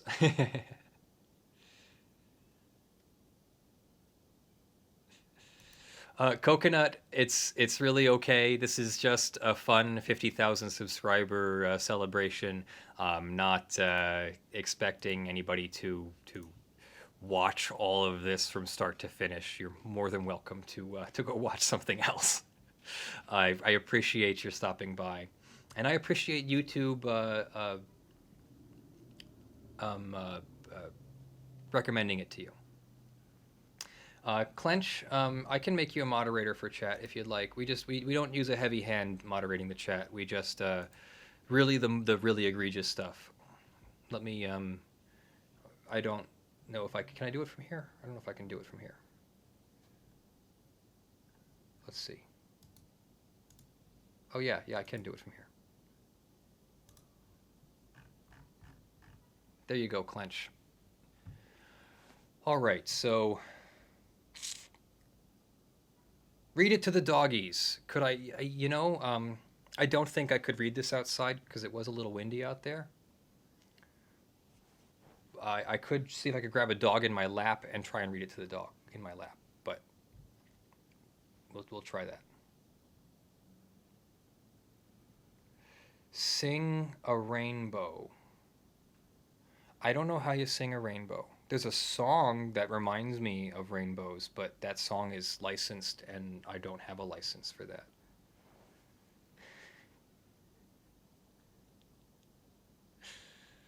Oh, is dogs? You want me to go out and see the dogs? Okay, let's go out and see the dogs. Then let me post the chat thing, or the link in chat real quick. Here is the dogs link.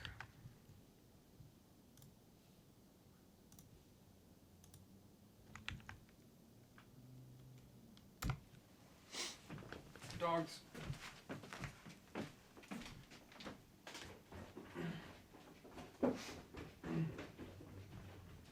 Hi.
Okay.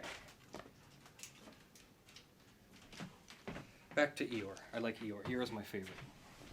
No offense, Grumpy. Eeyore is my favorite. Okay, so shall we finish the book or shall we do the confetti launch first?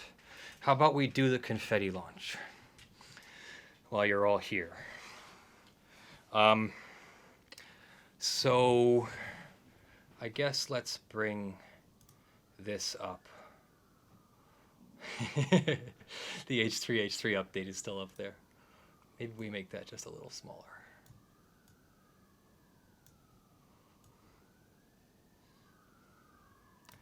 There we go. Okay. So I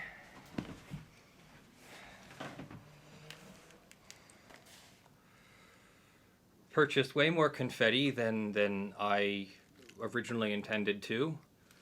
And it's all sorts of things that have 50s on them and things like that. I don't know if you can see that real well. And this is my hair dryer. I think some things have already flown out of it. And so we'll see if I can launch some of this. You think we should put it all in, or just, I think we should put some of it in, right?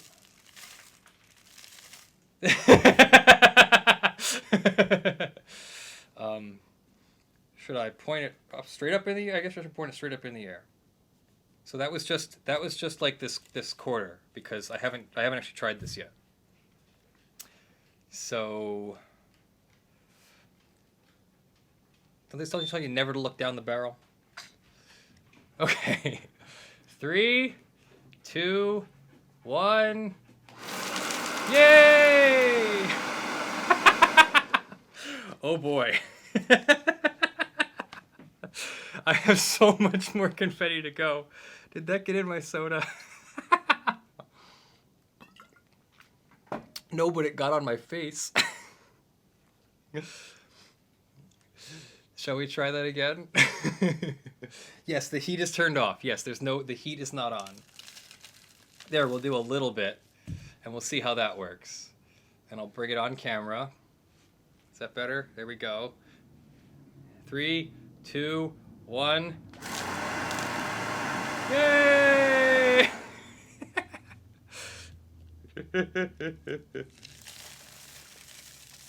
Okay, so there's 5 million happy birthdays because they all came with happy birthdays. So then 5 million happy birthdays. 3, 2, 1.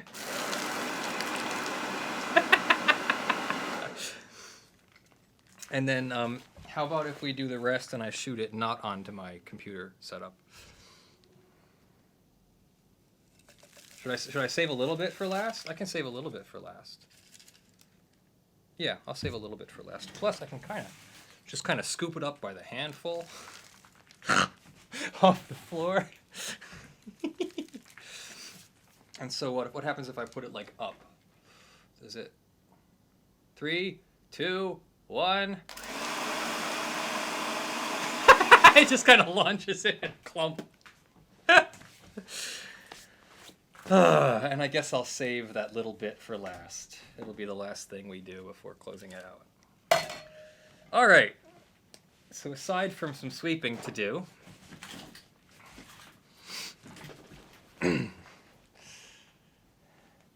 yes, the next YouTube video is Leonard just vacuuming.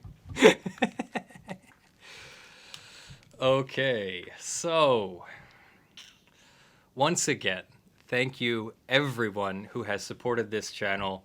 As you can tell, I like to just have fun sometimes, and you'll see a lot of that in my videos. Obviously, some of my videos I'm trying very hard, and it's difficult to both have fun and try hard and so it's a work in progress, but so many of you have been with me since the beginning, and I love the positive feedback and reinforcement that you give and you bring, and this is the coolest thing that has ever happened to me, that's for sure. So I'm very grateful, and I look forward to the symbiotic relationship that we have. And no matter what happens to YouTube, I definitely foresee myself continuing this kind of stuff, making videos, comments, and other things like that for you, as long as you'll have me. So, Omniscient Warrior was. Why does Len have a hair dryer? It's because I was. I was. Well, I mean, you were here for it a moment ago, right? The confetti. If you're asking if I actually just why I have a hair dryer at all, I mean, I do have a little bit of hair. It does get wet in the morning, and it does need to be dried. All right. So,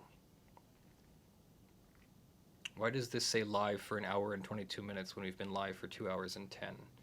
Great. You're all still here.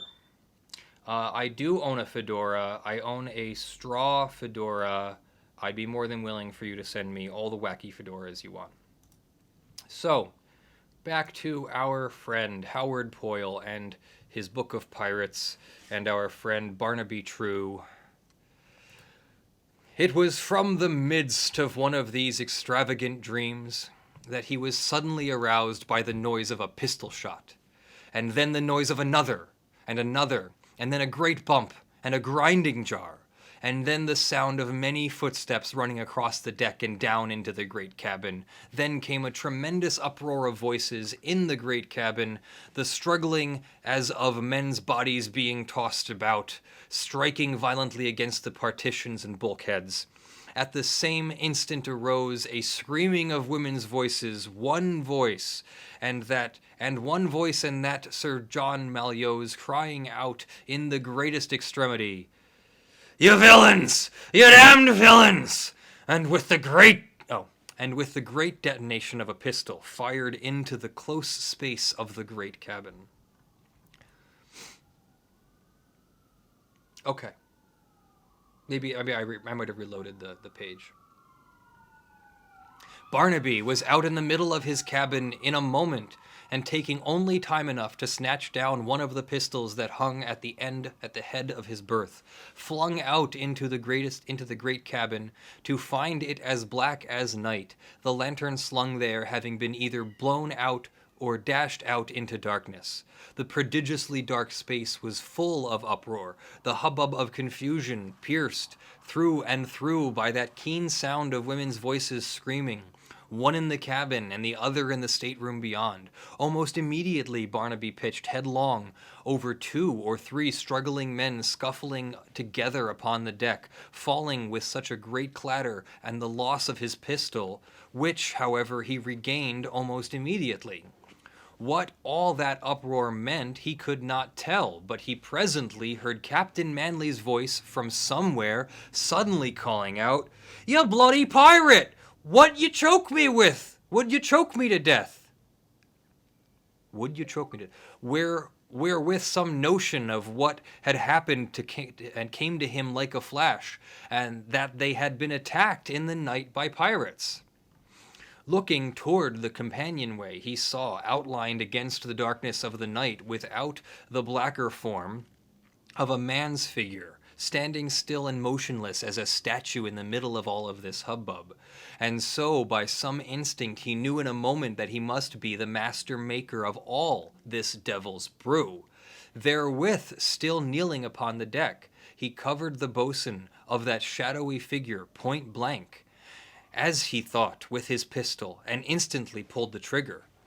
In the flash of red light, and in the instant stunning report of the pistol shot, Barnaby saw, as stamped upon the blackness, a broad, flat face with fishy eyes, a lean, bony forehead, with what appeared to be a great blotch of blood upon the side, a cocked hat trimmed with gold lace, a red scarf across the breast, and the gleam of brass buttons. Then the darkness, very thick and black, swallowed everything again. But in that instant, Sir John Malyoe called out, in a great loud voice, "My God, 'tis William Brand!" Therewith came the sound of some one falling heavily down. The next moment, Barnaby's sight coming back to him again in the darkness, he beheld that dark and motionless figure still standing exactly where it stood before, and so knew either that he had missed it, or else that it was of so supernatural a sort that a leaden bullet might do it no harm. Though it was indeed an apparition that Barnaby, though if it was indeed an apparition that Barnaby beheld in the moment, there is this to say, that he saw it as plain as he ever saw a living man in all of his life. This was the last our hero knew, for the next moment somebody, whether by accident or design he never knew, struck him such a terrible violent blow upon the side of his head that he saw 40,000 stars flash around his eyeballs, and then, with a great humming in his head, swooned dead away. When Barnaby True came back to his senses again, it was to find himself being cared for with great skill and nicety, his head bathed with cold water and a bandage being bound about it as carefully as though a surgeon was attending to him. He could not immediately recall what had happened to him, nor until he opened his eyes to find himself in a strange cabin, extremely well fitted and painted with white and gold, the light of a lantern shining in his eyes together with the gray of the early daylight through the dead-eye. 2 men were bending over him, one in a large striped shirt, in a striped shirt, and a yellow handkerchief around his head, and silver earrings in his ears, the other clad in a strange outlandish dress of foreign make, and with great mustachios hanging down, and with great gold earrings in his ears. It was the latter who was attending to Barnaby's hurt with such extreme care and gentleness. The game show, I am reading a pirate book, The Ghost of Captain Brand by Howard Poyle. All this Barnaby saw with his first clear consciousness after this swoon, then remembering what had befallen him, and his head beating as though it would split asunder, his eyes shut again, contriving with great effort to keep himself from groaning aloud, and wondering as to what sort of pirates these could be, who would first knock a man in the head so terrible a blow as that which he had suffered, and then take such good care to fetch him back to life again, and to make him easy and comfortable. Nor did he open his eyes again, but lay there gathering his wits together and wondering thus until the bandage was properly tied about his head and sewed together. Then once more he opened his eyes and looked up to ask where he was. Either they who were attending to him did not choose to reply, or else they could not speak English, for they made no answer except by signs, for the white man, seeing that he was now able to speak, and so was come back into his senses again, nodded his head 3 or 4 times, and smiled with a grin of his white teeth, and then pointed, as though toward a saloon beyond. At the same time, the other held up our hero's coat and beckoned for him to put it on, so that Barnaby, seeing that it was required of him to meet with someone without, arose, though with a good deal of effort, and permitted the man to help on with his coat, still feeling mightily dizzy and uncertain upon his legs, his head beating fit to split, and the vessel rolling and pitching at a great rate, as though upon a heavy ground swell. So sick and heavy and dizzy, he went out into what was indeed a fine saloon beyond, painted in white and gilt like the cabin he had just quitted, and fitted with in the nicest fashion a mahogany, a Matthew McConaughey table.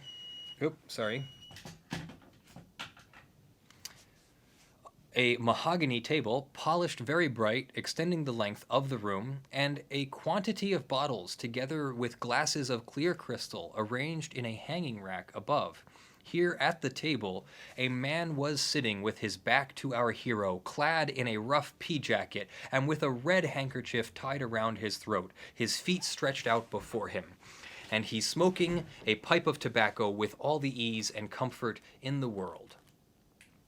As Barnaby came in, he turned around and, to the profound astonishment of our hero, presented toward him in the light of the lantern, the dawn shining pretty strong through the skylight, the face of that very man who had conducted the mysterious expedition that night across Kingston Harbor to the Rio Cobra River. This man looked steadily at Barnaby True for a moment or two, and then burst out laughing.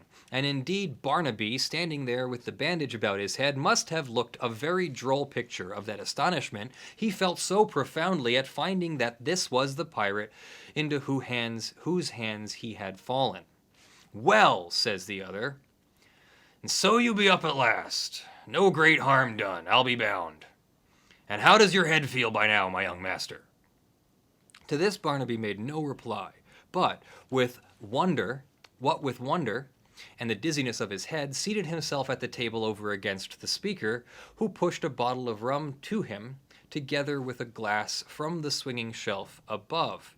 He watched Barnaby fill his glass, and so soon as he had done, so began immediately by saying, "I do suppose you think you were treated mightily ill to be handled last night. Well, so you were treated ill enough, though who hit you, that crack upon the head, I know no more than a child unborn. Well, I am sorry for the way you were handled, but there is much to say, and that you may believe me, that nothing was meant to you but kindness, and before you are through with all of us, you will believe that well enough." Here he helped himself to a taste of grog, and sucking in his lips, went on again with what he had to say. "Do you remember," he said, "that expedition of ours in Kingston Harbor, and how we were all of us balked that night?" "Why, yes, Barnaby True," said Barnaby True, "nor am I likely to forget it." "And do you remember what I said to that villain Jack Malyoe that night as his boat went by us?" "As to that," Barnaby True said, "I do not know that I can say yes or no, but if you will tell me, I will maybe answer you in kind." "Why, I mean this," said the other. "I said that the villain had gotten the better of us once again, but that next time it would be our turn, even if William Brand himself had to come back from hell to put the business through." "I remember something of the sort," said Barnaby, "now that you speak of it, but I am still all in the dark as to what you were driving at." The other, looking at him very cunningly for a little while, his head on one side and his eyes half shut. Then, as if satisfied, he suddenly burst out laughing. "Look hither," said he, "and I'll show you something."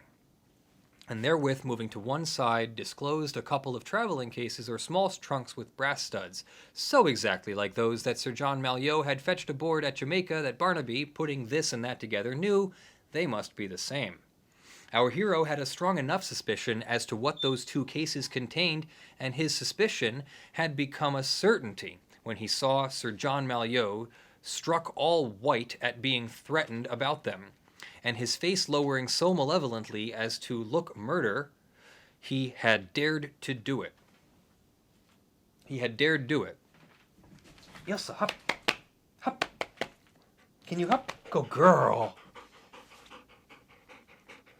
But Lord, what were suspicions or even certainty to what Barnaby True's two eyes beheld when that man lifted the lids of the two cases, the locks thereof having already been forced, and flinging back first one lid and then the other, displayed to Barnaby's astonished sight a great treasure of gold and silver, most of it tied up in leathern bags, to be sure, but many of the coins, big and little, yellow and white, lying loose and scattered about like so many beans, brimming the case to the very top. Barnaby sat dumbstruck at what he beheld. As to whether he breathed or not, I cannot tell. But this I know, that he sat staring at that marvelous treasure like a man in a trance until after a few seconds of this golden display, the other banged down the lids again and burst out laughing, whereupon he came back to himself with a jump. "Well, what do you think of that? Is that not enough for a man to turn pirate for? But," he continued, "it is not for the sake of showing you this, that I have been waiting for you so long here a while, but to tell you that you are not the only passenger aboard, but that there is another, whom I am to confide to your care and attention, according to orders I have received. So if you are ready, Master Barnaby, I'll fetch her in directly." He waited for a moment, as though for Barnaby to speak, but our hero not replying, he arose, putting away the bottle of rum and the glasses, crossed the saloon to a door like that from which Barnaby had come a little while before. This he opened after a moment's delay, and a few words spoken to someone within ushered thence a young lady who came out very slowly into his saloon where Barnaby still sat at the table. It was Miss Marjorie Malyoe, very white and looking as though stunned or bewildered by all that had befallen her.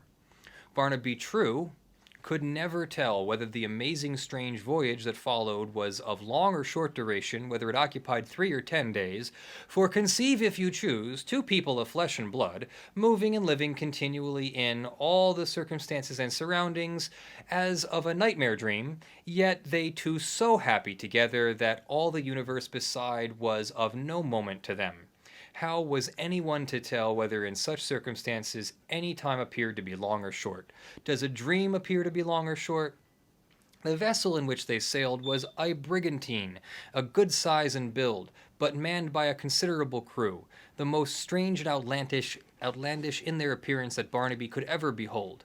Yet some white, some yellow, some black, all tricked out with gay colors, and gold earrings in their ears, and some with great long mustachios, and others with handkerchiefs tied around their heads, and all talking in a language together of which Barnaby True could understand not a single word, but which might have been Portuguese from one or two of the phrases he caught.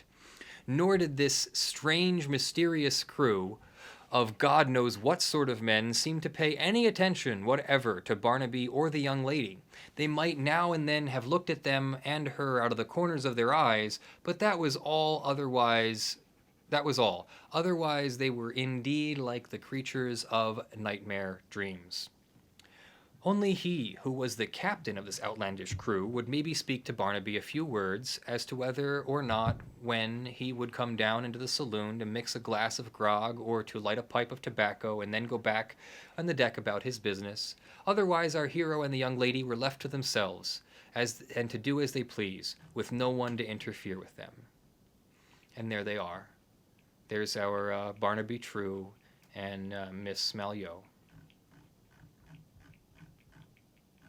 As for her, she at no time showed any great sign of terror or of fear, only for a little while was singularly numb and quiet, as though dazed with what had happened to her. Indeed, methinks that wild beast, her grandfather, had so crushed her spirit by his tyranny and his violence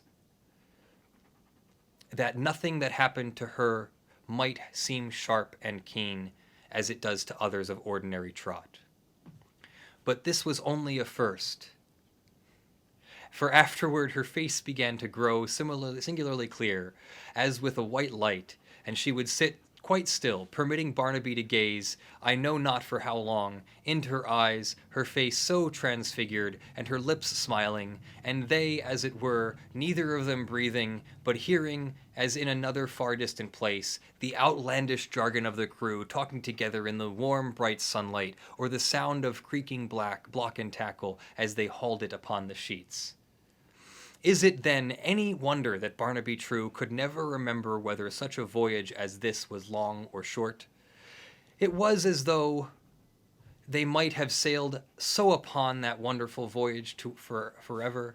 You may guess how amazed was Barnaby True when, coming upon deck one morning, he found the brigantine riding upon an even keel at anchor off Staten Island, a small village on the shore. Staten Island, a small village. And that well-known roof and chimneys of the New York town in plain sight across the river. 'Twas the last place in the world he had expected to see, and indeed it did seem strange to lie there along Staten Island all that day, with New York town so nigh at hand and so impossible to reach. For whether he desired to escape or no, Barnaby True could not but observe that both he and the young lady were so closely watched that they might as well have been prisoners, tied hand and foot and laid in the hold, so far as any hope of getting away was concerned. All that day There was a deal of mysterious coming and going aboard the brigantine, and in the afternoon a sailboat went up to the town carrying the captain and a great load covered over a tarpaulin in the stern. That's the second time I've gotten to use the word tarpaulin. When what was so taken up to the town, Barnaby did not then guess, but the boat did not return again until about sundown. For the sun was just dropping below the water when the captain came aboard once more, and finding Barnaby on deck, bade him come down to the saloon where they found the young lady sitting, the broad light of the evening shining through the skylight and making it all pretty bright within. The captain commanded Barnaby to be seated, for he had something of moment to say to him, whereupon, as soon as Barnaby had taken his place alongside the young lady, he began very seriously with a preface somewhat thus. Though you may think of me as the captain of this brigantine, young gentleman, I am not really so, but I am under orders, and so only have carried out those orders of a superior in all these things that I have done. Having so begun, he went on to say that there was one thing yet remaining for him to do, and that the greatest thing of all. He said that Barnaby and the young lady had not been fetched away from the Belle Helen as they were by any mere chance of accident, but that 'twas a plan laid by a head wiser than his, and carried out by one whom he must obey of all things. He said that he had hoped that both Barnaby and the young lady would perform willingly what they would now be called upon to do, but that whether they did it willingly or no, they must, for those were the orders of the one who was not to be disobeyed. You may guess how our hero held his breath at this, but whatever might have been his expectations, the very wildest of them did not reach what was demanded of him. My orders are these, said the other, continuing. I am to take you and the young lady ashore, and to see that you are married before I quit you. And to that end, a very good, decent, honest minister who lives ashore yonder in the village was chosen and has been spoken to, and is now, no doubt, waiting for you to come. Such are my orders, and this is the last thing I am set to do, so now I will leave you alone together for 5 minutes to talk it over. But be quick about it, for whether you're willing or not, this thing must be done. Thereupon he went away, as he had promised, leaving those two alone together. And Barnaby like one turned into stone, and the young lady her face turned away, flaming as red as fire in the fading night.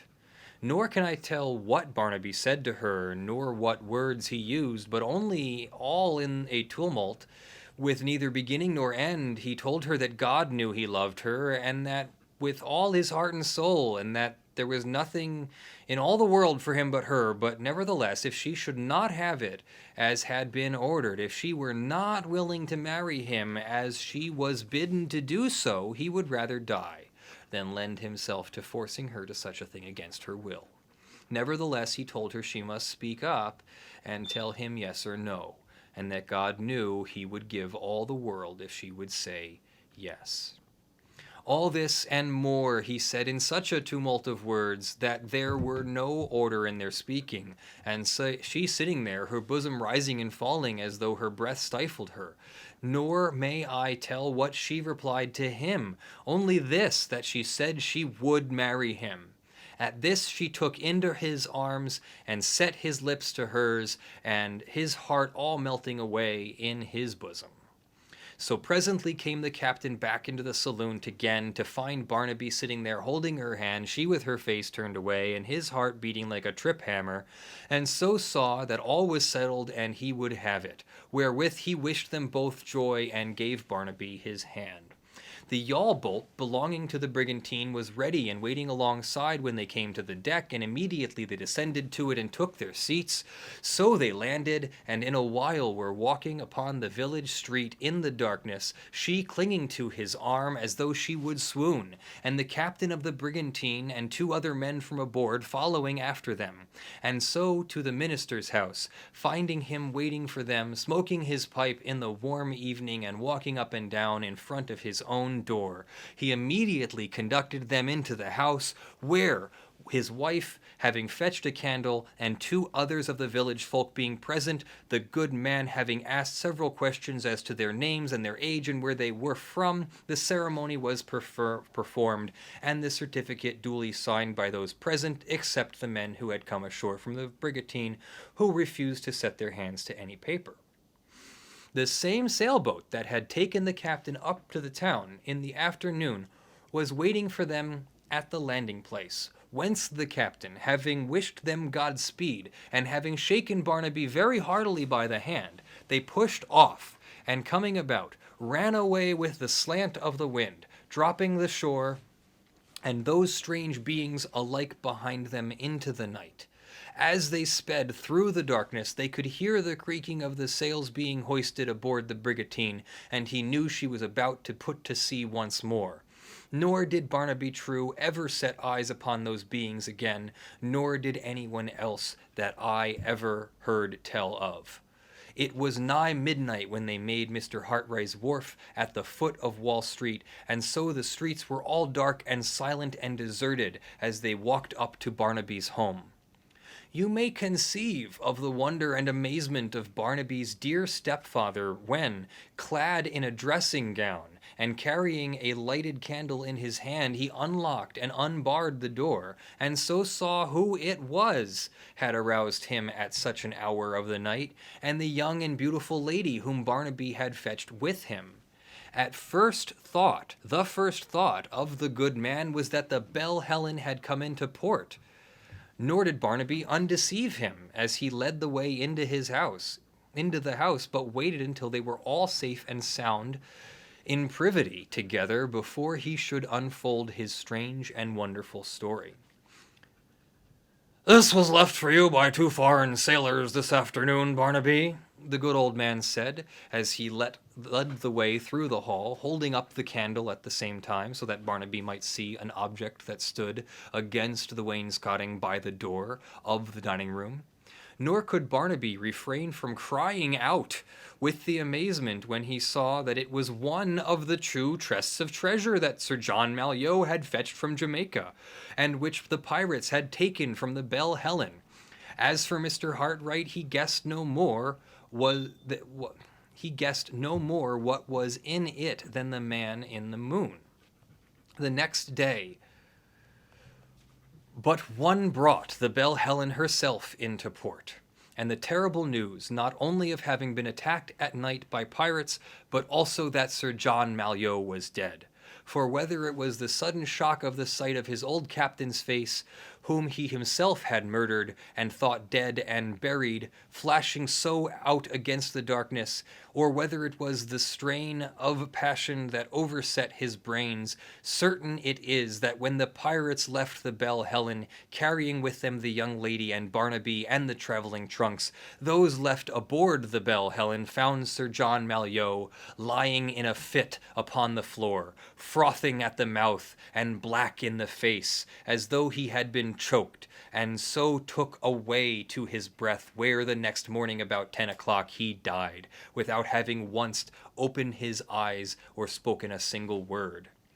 As for the villain manservant, no one ever saw him afterwards, though whether he jumped overboard or whether the pirates who so attacked the ship carried him away bodily, who shall say? Mr. Hartright, who had heard Barnaby's story, had been very uncertain as to the ownership of the chests of treasure that had been left by those men for Barnaby, but the news of the death of Sir John Malyoe made the matter very easy for him to decide. For surely, if that treasure did not belong to Barnaby, there could be no doubt that it must belong to his wife, she being Sir John Malyoe's legal heir. And so it was that the great fortune, in actual computation amounting to upwards of £63,000, came to Barnaby True, the grandson of that famous pirate William Brand, the English estate in Devonshire, in default of male issue of Sir John Malyoe, descended to Captain Malyoe, whom the young lady was to have married. As for the other case of treasure, it was never heard of again, nor could Barnaby ever guess whether it was divided as booty among the pirates, or whether they had carried it away with them for some strange and foreign land, there to share it among themselves. And so the ending of the story, with only this to observe, is that whether the strange appearance of Captain Brand's face by the light of the pistol was a ghostly and spiritual appearance, or whether he was present in flesh and blood, there is only to say that he was never heard of again, nor had he ever been heard of till that time, since the day he was so shot from behind by Captain John Malyoe on the banks of the Rio Cobra River in the year 1733. Yar, matey!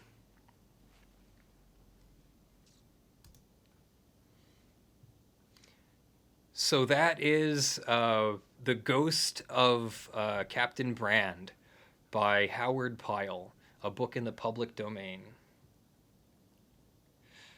So I think what I'll do here is open it up to questions. I haven't been cataloging anybody's questions that you've been asking. So if you have any questions in chat for me right now, now is the time to ask. Because then I'll do the outro here and close this stream, and then I'll go outside and play with the dogs some more, and then close that stream, and we'll call it a night. So thank you very much for joining me.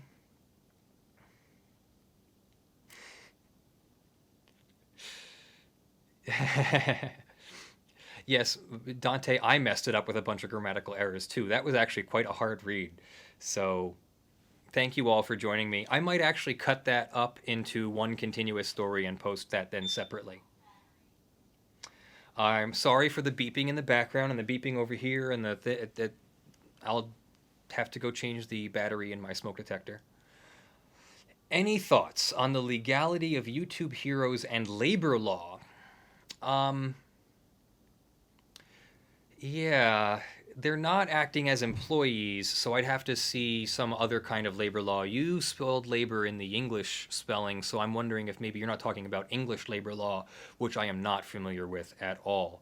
The gist of what I get from your question, though, is that you're doing this service for YouTube, and so if you're doing a job for YouTube, shouldn't you be an employee? Shouldn't you be paid? Or don't they have some kind of liability?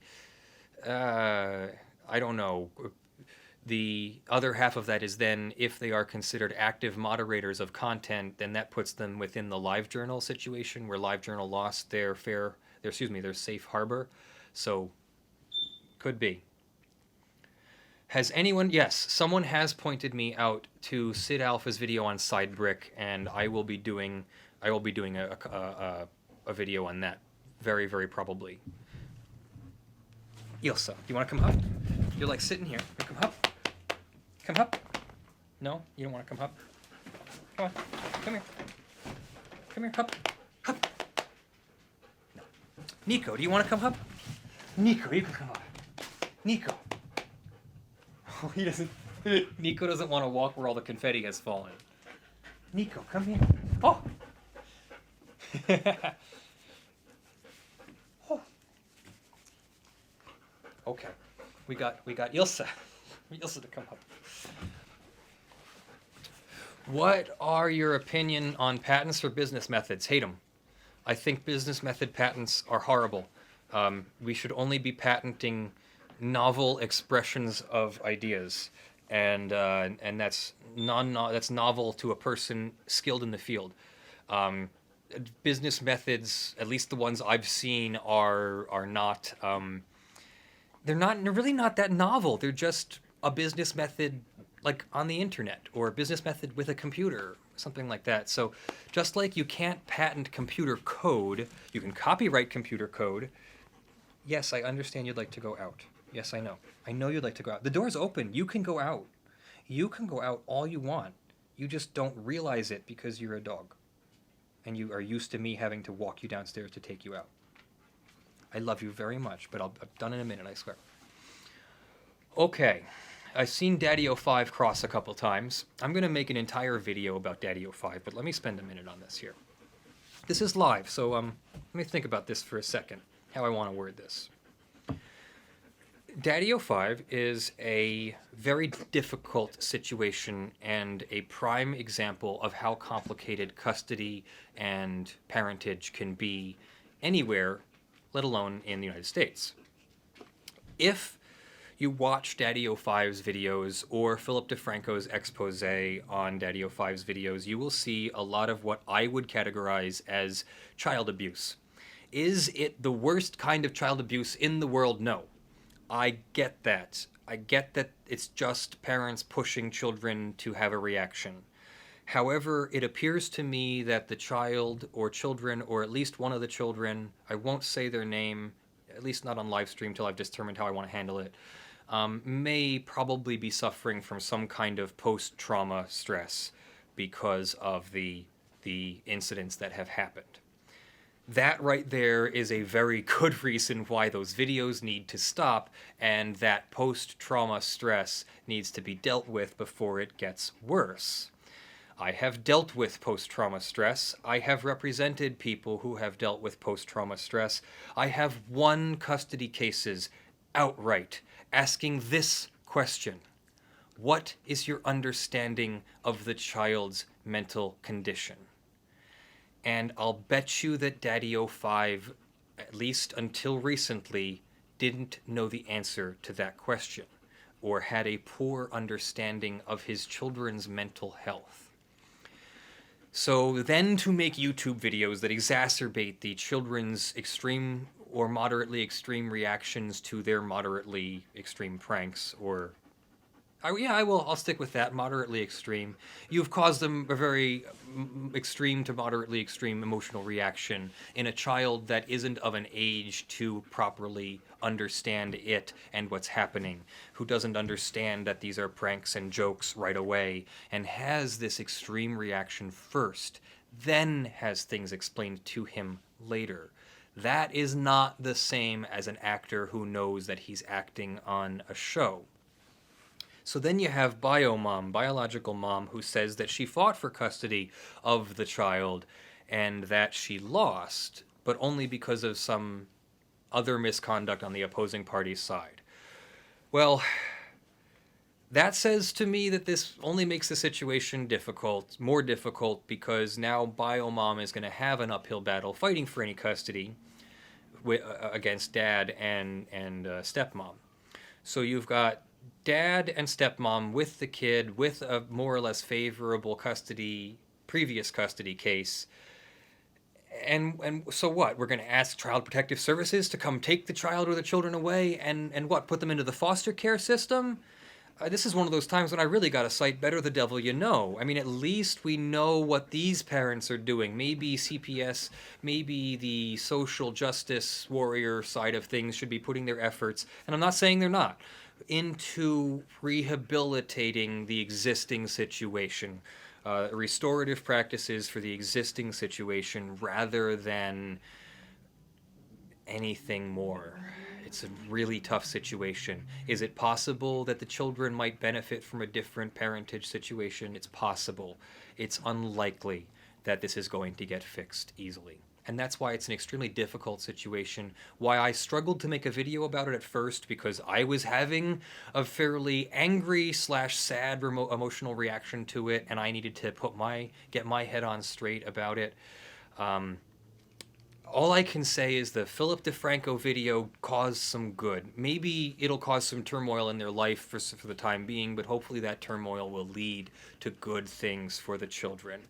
And if that somehow causes good things for the parents too, and the relationship with the children and the whole family could heal, it could really be the best outcome possible. As far as getting to this point, that is a really sad and tough situation, and a lot of people, including myself, feel empathetic about it because we've been in not identical situations, but very, very similar situations. And so it's kind of personal sometimes. You heard Philip DeFranco talk about his upbringing a little bit, how he had a difficult childhood. I can't even come close to that. I'm not trying to one-up anybody, but I had some stresses and traumas in my childhood too. So I feel for the kid and the kids and the whole situation. So sorry, I'll get off my soapbox about that one.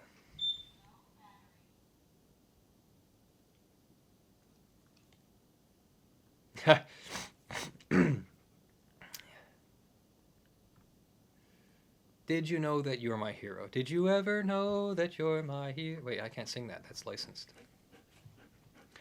Okay. What are we talking about? We were talking about Daddy-O5. We talked about a whole bunch of stuff. It's the end of the live stream. Sorry, you've come a little bit late, Evil Ash. But I appreciate you coming nonetheless. Okay, I am going to start the outro on here by playing my favorite song from Epidemic Sound and playing with the dogs a little bit here on this camera, and then I'll go to the backyard camera until we're ready to play it out there. So thank you all for joining me. Nyman58, I will need to talk about patent in an entire thing. So sorry that I didn't get to your question. So thank you all for coming. Thank you all for watching. Thank you all for subscribing. Thank you for the 50,000 subscribers. Thank you for the Patreon donations. Just thank you for being you. I genuinely love you for who you are. I'm not just saying that to blow smoke up your ass or get more money or donations or support from you. I genuinely think that people who are interested in law and interested in logical thinking and all that genuinely have the world's best interests at heart and really want to make a difference in the world, or at least understand the world around them. And I can't I love that. That's what I am. That's what I want to do. So thank you all much for coming. I'm gonna have to fix that smoke detector. And where is it? I'm gonna oh my god. Hi, Ilsa. She just pushed herself up here again. So I'm gonna mute myself and we'll go back to desktop audio and I'm gonna play some Kill the Stream. Love you all. And I'll see you in my next video. I'm Leonard French, your favorite copyright attorney. And here is... Oh, I think I closed it. I gotta go open it again. So I'm gonna kill the mic and then...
Thank you all. Have a good night. I'll see you on the other stream, which I'm going to post in the chat right now.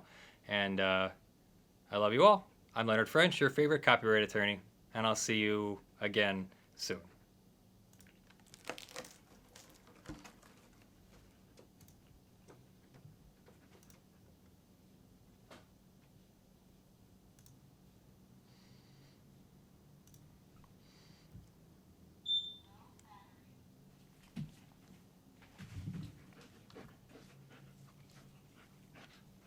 Ah!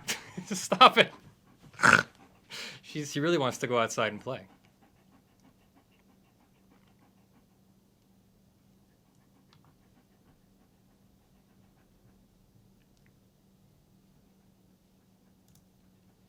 Yeah, live control room, live control room.